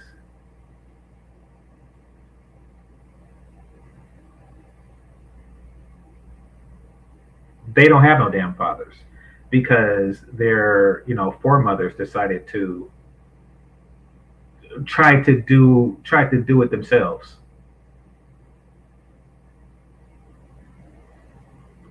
Dudes are getting jobs through their white girlfriends. I've seen it. Yeah, everybody's seen it. I mean, not only have you seen it, through like your personal dealings, you've seen it through your professional dealings as well.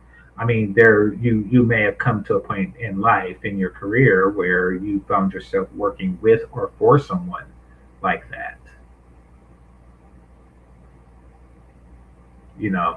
You're 25, he's 21, and he's your boss, and then you find out that he's doing the owner's daughter.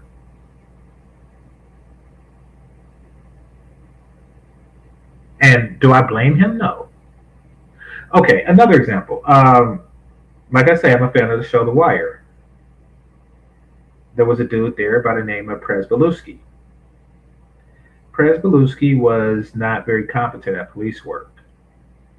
He used to do a bunch of stupid shit, which includes shooting up his own police car for no damn reason at all.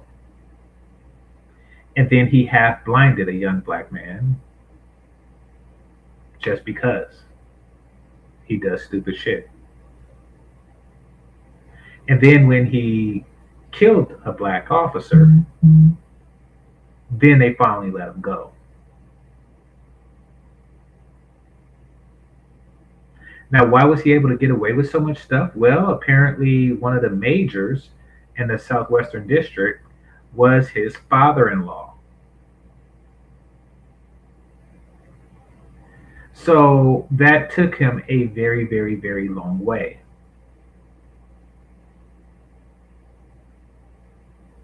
Get it? Got it good. I mean, I'm pretty sure that, anybody that marries one of the Obama girls would probably get similar connections.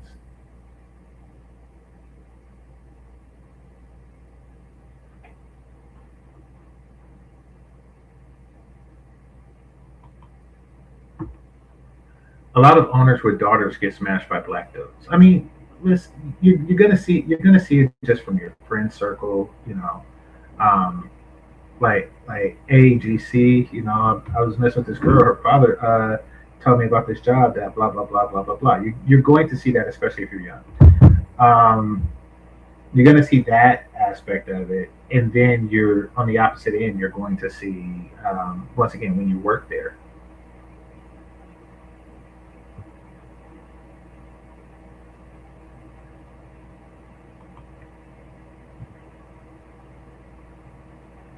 Also, a lot of black stepdads.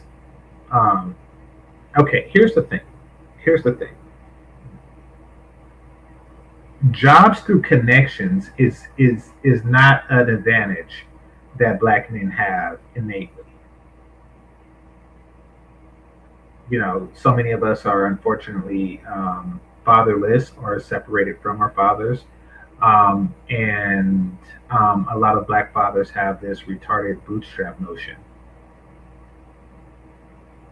They're on some Anton Daniel shit. So there's that. We're like the only people who, when looking for a job, go to LinkedIn or wherever.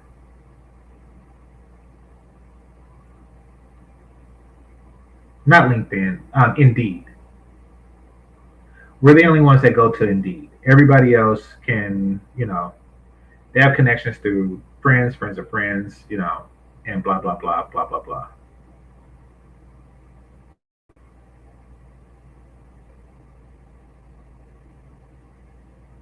Very disconnected and disjointed group of people, which means that the women have very little to nothing to offer in that regard.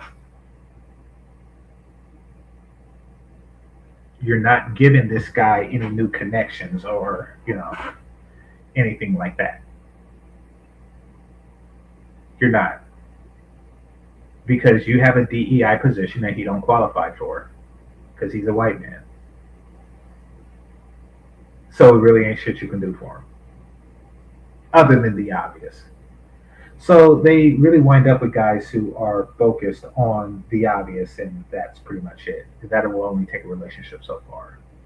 So a lot of them with these, divestiture swirlers are failed before they begin. Spitting facts, people. Hit the like button.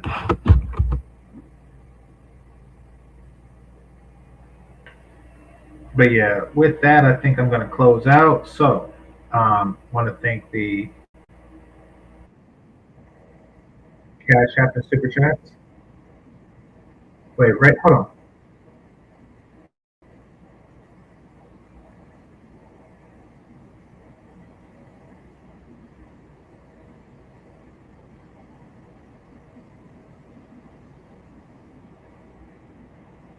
Okay, never mind. Anyway, I want to thank the Cash App Super Chat and the moderators, those who are listening silently, and those who participate in the chat. Hit the like button on your way out. This is GameChanger 00100. Game over.